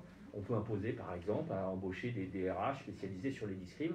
En gros, c'est la réalité, si tu veux, pour nous, l'action de groupe, c'est bye-bye l'égalité formelle à la française, qui est une arnaque, dans le sens où, grâce à l'égalité formelle déclamée et déclarée partout, ça laisse dans la réalité les discriminations. Hein, on l'entend partout, hein. Blanquer est absolument merveilleux pour ça, l'égalité. Oui, nous, on s'intéresse à la discrimination, c'est-à-dire l'égalité dans les faits. Et là, l'action de groupe, elle s'intéresse aux réalités des gens, que Marc connaît parfaitement, que certains d'entre vous connaissent. Et c'est de ça, si tu veux, dont on va parler. Et c'est génial parce que c'est le Conseil d'État. Voilà. Donc voilà, j'ai été trop long, je m'excuse, mais voilà, c'est aussi une autre façon de faire de la politique. Je vais rebondir sur ça parce que vous avez parlé des États-Unis avec un moniteur. Il faut savoir qu'aux États-Unis, ils n'ont pas la même constitution qu'en France, pas les mêmes lois. Parce que là-bas, il y a la peine de mort qu'on n'a pas ici en France. Il y a beaucoup de choses qui sont différentes. On joue la politique française de dire c'est bien là-bas, c'est mieux, ils arrivent à faire ça. Et là-bas aussi. Par contre, eux sont mauvais. Voilà. Et si on joue ce jeu-là, je trouve qu'on n'avance pas. Après, il y a des choses. On parle de la loi de sécurité globale. Je suis reporter de rue. Donc j'ai une carte de presse parce qu'on m'a forcé à avoir une carte de presse. Encore maintenant, on me fait chier. Excusez-moi, je n'ai pas d'autres mots. C'est une forme de racisme. Mais qu'est-ce qu'il y a pour contrôler? Il n'y a pas de moniteur aux États-Unis, ils mettent un moniteur pour montrer ça. Là, en France, on n'a rien. On n'a rien. La justice ne peut pas aller à l'encontre des policiers. Les policiers se protègent entre eux, comme d'autres institutions. Donc à un moment donné, qu'est-ce qu'on peut faire? La loi française, elle est faite par nos politiciens qui nous créent ces lois-là. Mais depuis un mois et demi, je m'aperçois d'une chose, c'est que l'Europe est souveraine de tous les États, point de vue loi. Donc, à l'heure actuelle, les infirmières ne peuvent pas travailler. À l'heure actuelle, on arrive à contourner la loi française, qui ne peuvent pas avoir d'argent, en leur demandant, moi je suis de la Lorraine, d'aller en Belgique et de s'inscrire en Belgique au chômage. Et grâce au texte de loi européen, elle touche le chômage. C'est quand même bizarre. Tout ça parce que la Belgique demande à la France de payer justement ces Français-là. Donc on contourne, mais la loi de sécurité globale, le problème c'est que on a eu le Conseil d'État qui a statué, on a le droit de filmer, et vous avez des gens, des policiers qui vous disent encore, tu arrêtes ton téléphone, tu n'as pas le droit de filmer. Donc là, vous avez dit que c'est le Conseil d'État, mais qu'est-ce qui va faire que c'est marqué dans le marbre? Oui, c'est marqué dans le marbre. Mais qu'est-ce qui va changer? Je viens de te dire d'abord. Mais je trouve qu'il y a. Non, mais c'est la différence entre la norme sociale et la norme juridique. Le droit, ça veut dire quoi? En latin, c'est la direction. C'est ce vers quoi on tend. Bien évidemment, les normes sociales, celles qui nous animent tous les jours, c'est celles qui ont été rappelées par Mornia et Omar, c'est-à-dire la discrimination, l'inégalité. C'est en cela que, si tu veux, l'action de groupe est le moyen, moi, dont je rêve depuis tout le temps, c'est-à-dire de pas te présenter devant un juge, avoir une belle décision que tu colles au mur comme un papier peint. Parce que ça, c'est du symbole. En revanche, l'action de groupe, elle te permet d'imposer via le juge une réforme, mais une réforme réelle. Je veux dire, aujourd'hui, tu as un très bon ministre de l'Intérieur. Alors, on peut rêver. Qui dit on réforme. J'ai cru qu'on avait un très bon ministre de l'Intérieur. On réforme. Il va avoir les syndicats de policiers. Là, moi, je préfère, en tout cas, c'est mon espoir, que tu as un juge. Alors, c'est le Conseil d'État, il est très critiqué, c'est le Conseil d'État. Maintenant, les choses changent. Et si tu veux, c'est un espoir raisonnable. Cette action de groupe, elle est même attaquée par tous nos adversaires, parce que c'est quelque chose qui peut changer les choses. Maintenant, sur l'Union européenne, moi je suis pour le mieux-disant économique, social, et je vais te le dire très franchement, s'il n'y avait pas l'Europe en matière de discrimination, la France, c'est pas... on a beau parler des droits de l'homme, c'est des droits formels pour moi. L'Union européenne, je suis désolé, en tout cas en matière de droit, et en matière de droit à l'égalité et de la non-discrimination, il y a beaucoup de croyances. Le non-discrimination, ça serait un droit importé des États-Unis par l'Angleterre. Bah ouais, mais ça correspond aussi aux résultats souhaités par les marxistes, c'est-à-dire l'égalité réelle. Donc si tu veux, moi à un moment donné, j'ai les faits sociaux et j'ai la règle de droit. Et vraiment, je pense, je vais vraiment m'arrêter parce que je monopolise, mais il y en a ici quelques-uns qui pourraient te répondre. Si on n'avait pas le droit de l'Union, on n'y arriverait pas. Du coup, moi je veux bien quelques remarques après les internes. Du coup, pour Laurent, tu n'as pas posé de question, mais j'abonde dans ton sens. Moi, je suis pour qu'il y ait des luttes en fait multiples. En fait. Je pense que ce qui est important, c'est que d'une part, on mobilise le droit existant, parce que la réalité, c'est qu'aujourd'hui, il n'est pas mobilisé, le droit positif, et qu'on a quand même quelques affaires, notamment, enfin moi je parle pour la discrimination raciale, on a quelques affaires, ça a été très long, mais qui ont permis quand même à des victimes d'obtenir des dommages-intérêts, réparations. C'est important aussi de maîtriser la loi, en tout cas, quand on veut lutter, mais en même temps, tu as raison.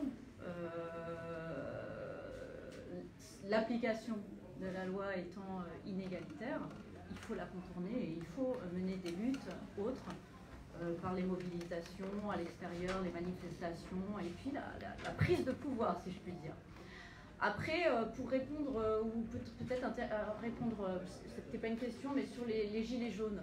Oui, en effet, moi j'étais assez hallucinée dans les débats de la gauche progressiste, quand il y a eu ce mouvement-là, il y a eu une découverte des violences policières.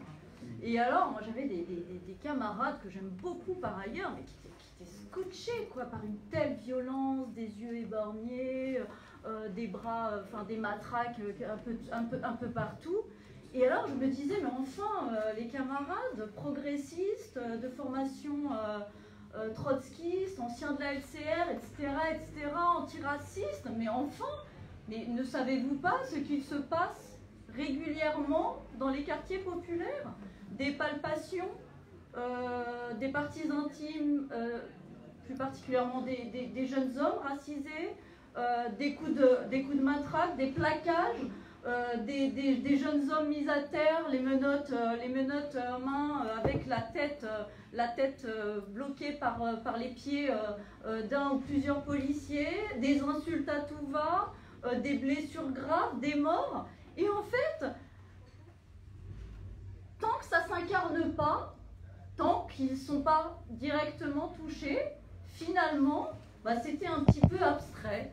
C'est-à-dire que même pour les gens qui sont formés sur ces questions-là, contre les discriminations, les violences policières, etc., oui, l'ont découvert finalement cette violence policière parce qu'ils ont été directement ou indirectement touchés, leurs frères, leurs sœurs, leurs beaux-frères, etc.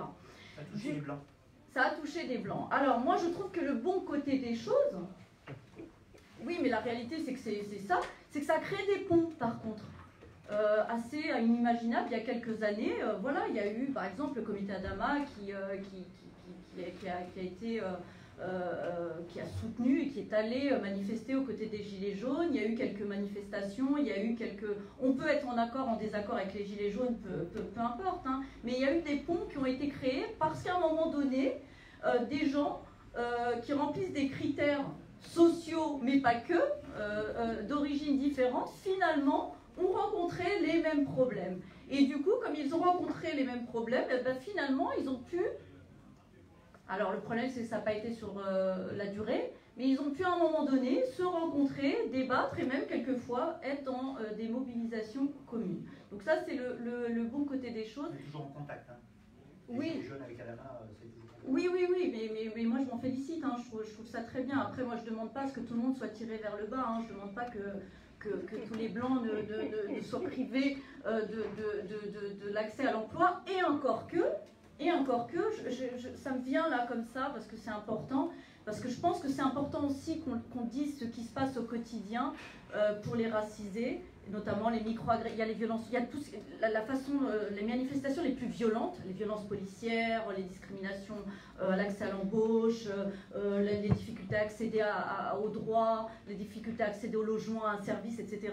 Et puis il y a ceux aussi qui sont dans des milieux, hein, comme nous, et des milieux auxquels on n'a pas l'habitude dans lesquels on n'a pas l'habitude de nous voir, notamment les milieux politiques, et c'est là qu'on subit des micro-agressions, on appelle ça comme ça.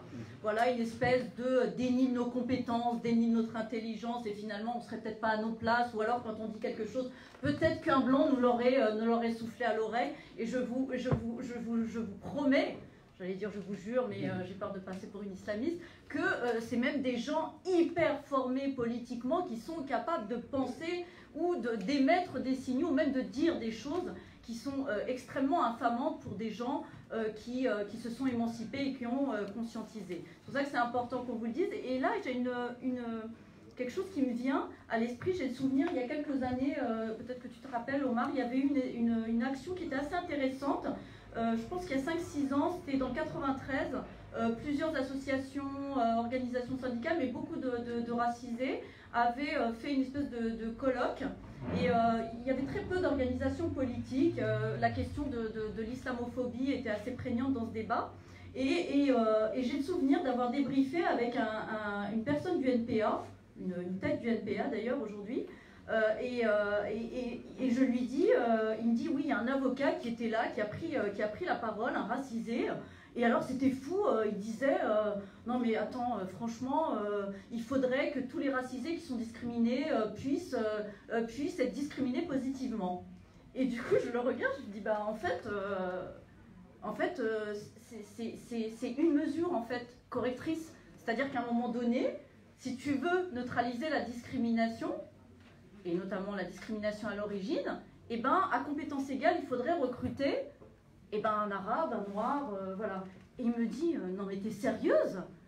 Et je lui dis, bah oui, en fait, je suis sérieuse, et c'est un peu ça, en fait, l'idée et la manière dont on doit penser le rétablissement du droit et la neutralisation de la discrimination d'une manière générale, et celle-là. Et en fait, c'est vraiment là que je me suis aperçue que les choses ne sont pas poreuses dans la tête d'un grand nombre de personnes blanches.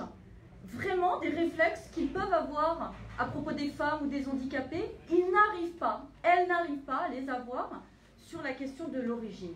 C'est ce qui me fait dire que la lutte doit être encore plus offensive sur cette question-là aujourd'hui. Et j'ai parlé beaucoup. Non, pas du tout. Bien sûr, au contraire, c'est très bien parce que...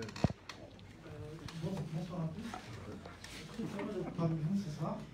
Je suis venu ici en fait pour m'instruire, je suis venu ici pour me nourrir et je viens de rencontrer des belles personnes, notamment une dame qui est frêle, une dame frêle, apparemment qui porte un bon combat. Je pensais être le seul à vivre, je sais que je ne suis pas le seul bien sûr à vivre ce genre de situation, mais de l'entendre venir d'autres personnes, ça me touche, ça me réconforte dans mon action, dans ma pensée. Et je pense que oui, il ne faut pas abandonner, il faut vraiment continuer. Et notamment, je pense surtout à tous ces médias qui en fait nous empoisonnent la vie de millions de Français qui quotidiennement mettent sur le banc de la société des gens comme moi, qui sont musulmans, qui sont racisés, comme vous le dites. Je trouve que ces médias, aujourd'hui, on ne doit plus leur laisser une telle liberté. Comme vous avez dit tout à l'heure, on a le droit à la liberté d'expression. Je suis tout à fait d'accord, mais cette liberté doit s'arrêter.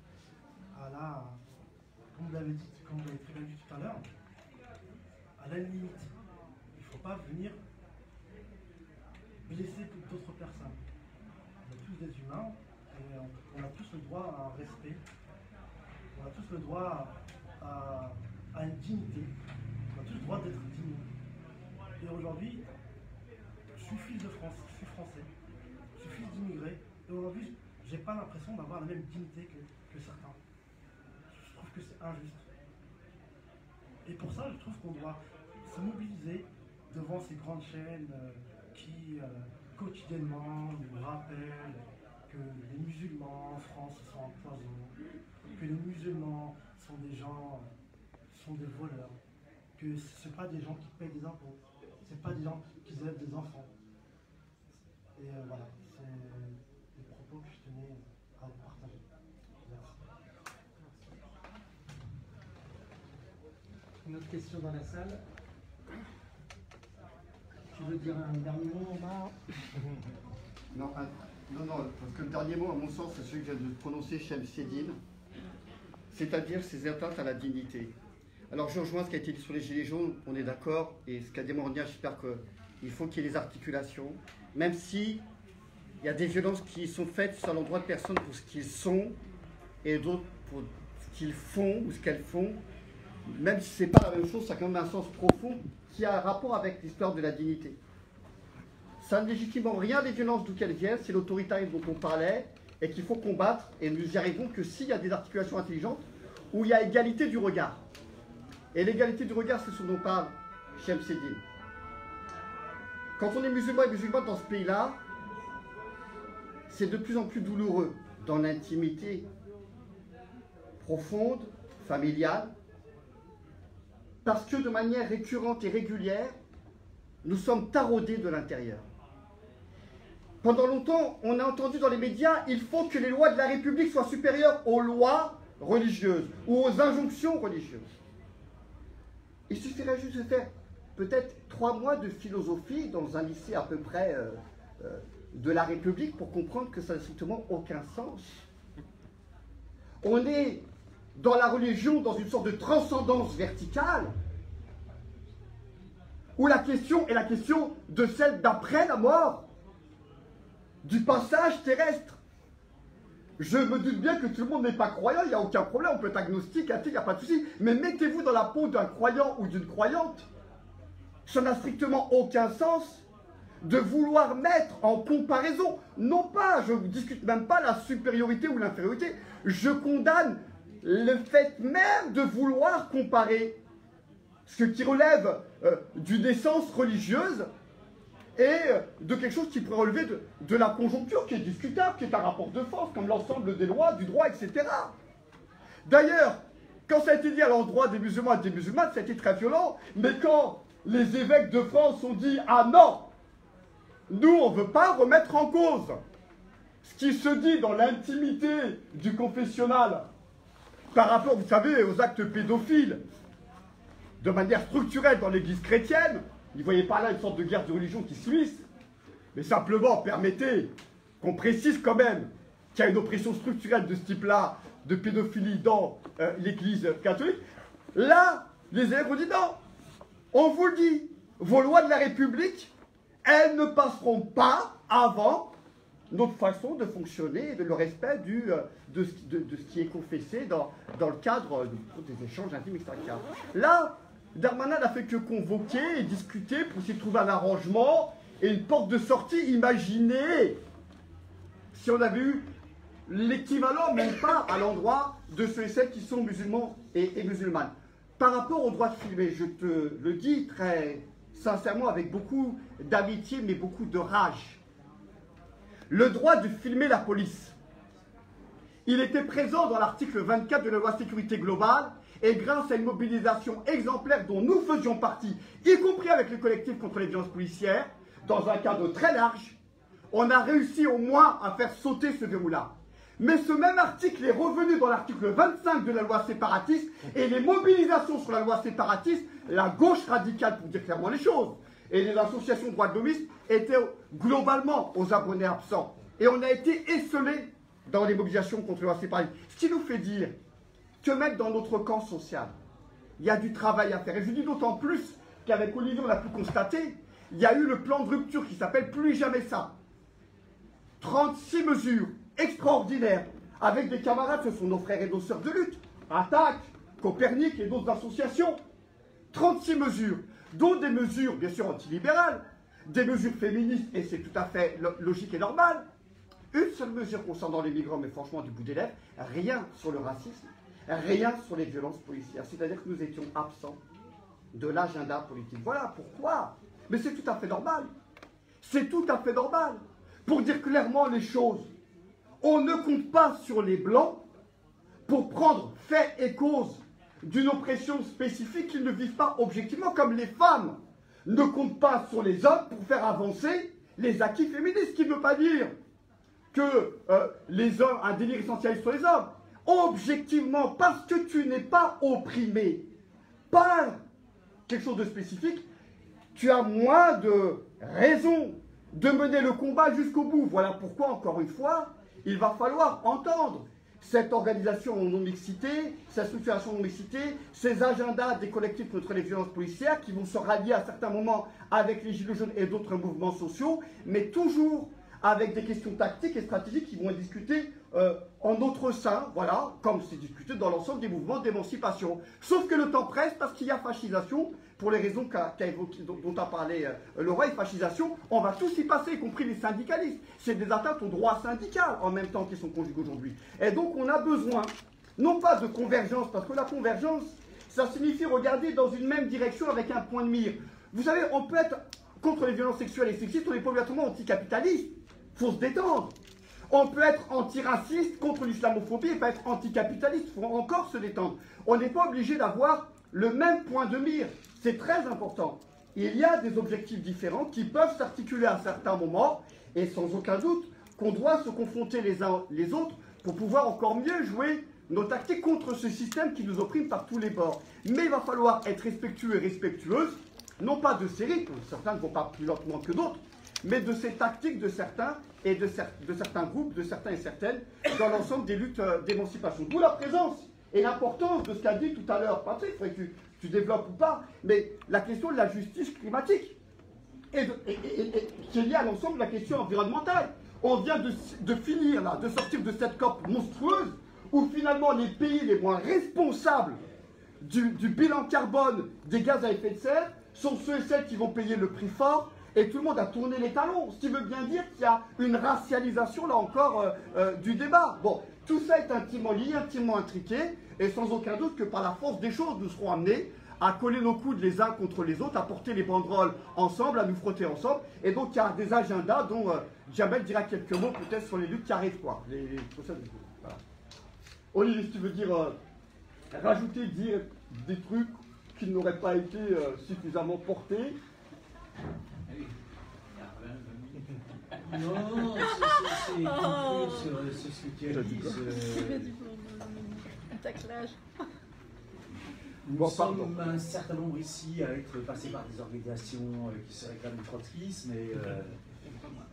Non, Julien Savant, mais en tout cas, et éventuellement avoir lu un ouvrage célèbre de trotskisme, qu'est-ce que le fascisme? Et je pense qu'effectivement, indépendamment du débat sur fascisation, etc., eu égard à la gravité de la situation, je pense qu'effectivement, il faut absolument, d'une part, affirmer très clairement un certain nombre de points d'analyse de la situation et du racisme systémique, du racisme d'État sur l'islamophobie, en tirer un certain nombre de conclusions du point de vue organisationnel et absolument dire qu'effectivement, les premiers concernés ont absolument le droit de se réunir en non-mixité et que par ailleurs, ils n'attendent pas des Blancs l'autorisation pour le faire, de même qu'ils n'attendent pas des Blancs l'autorisation de s'auto-organiser et de se mobiliser et s'organiser de façon autonome, que le faire, c'est encore une fois, ce n'est pas, contrairement aussi à ce qu'ils disent certains responsables des gauches politiques, voire associatives et syndicales,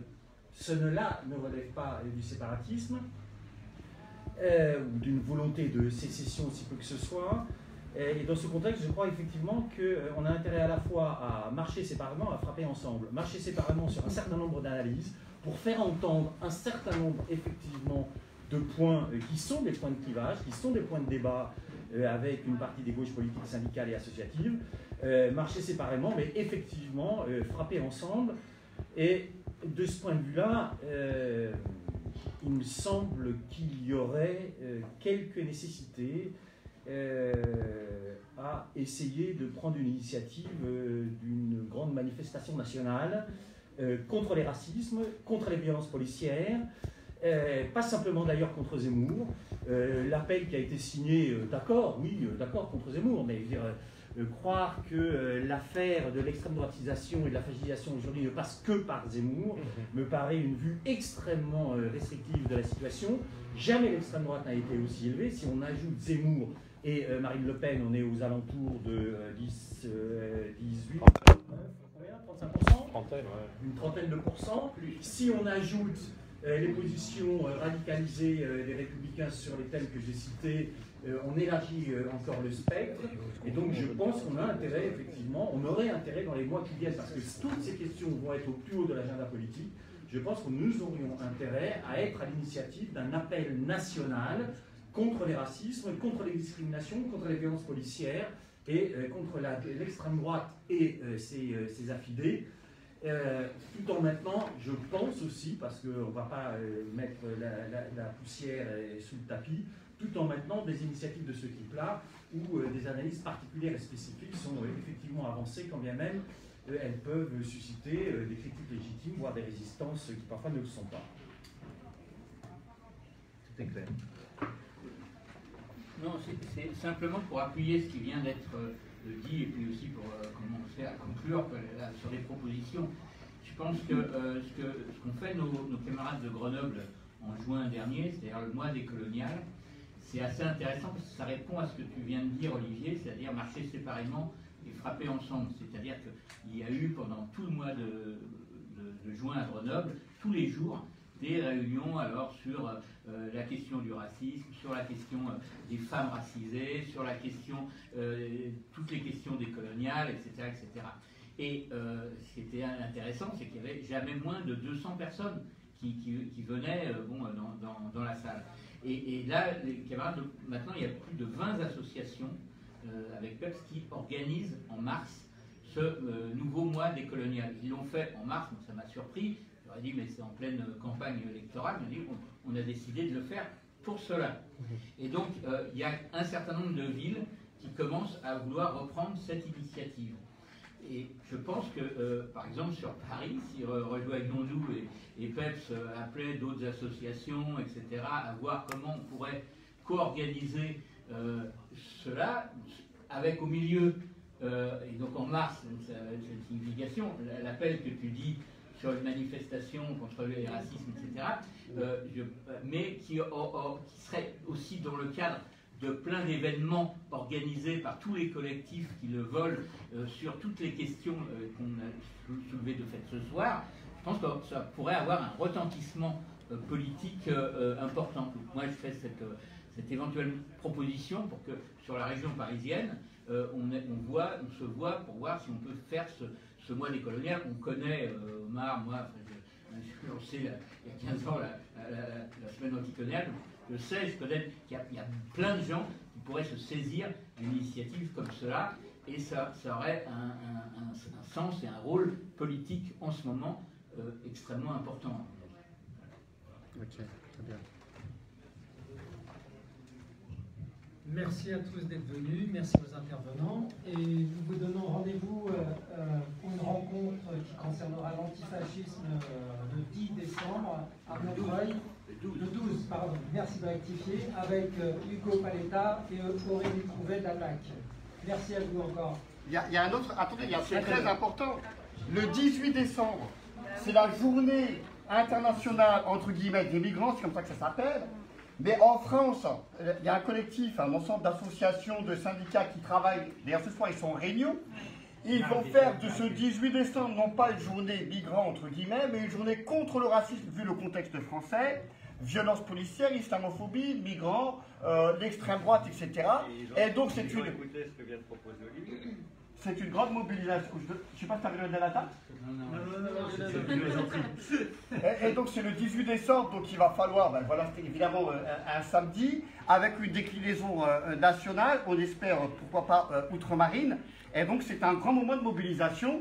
Pourquoi pas organiser à l'échelle de nos arrondissements, nos quartiers, les collages, les tractages, il y a du matériel qui va sortir. C'est un truc très unitaire, mais très rien. C'est pas l'unité où on se noie les uns dans les autres et ça ne ressemble à plus rien. Hein.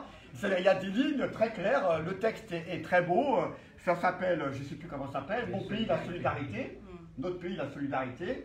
Et voilà, donc il y a des thèses qui sont un petit peu abordées, esquissées. Donc les rendez-vous sont là, donc Montreuil, le 18 décembre, et puis la journée au mois de mars, c'est la journée aussi internationale contre les violences policières, et la journée contre le racisme, ça tombe aussi au mois de mars, en plein mois décolonial.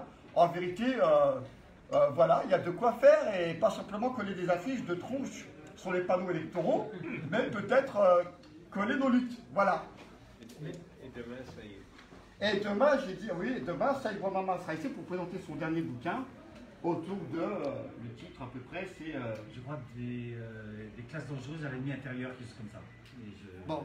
Il suffit de chercher sur une... Voilà, donc un livre très prometteur pour ceux et celles qui connaissent Saïd. Ceux qui ne connaissent pas, ils ont intérêt à être là, à le lire, à acheter le bouquin ou à le voler à la FNAC. Voilà. Merci à tous.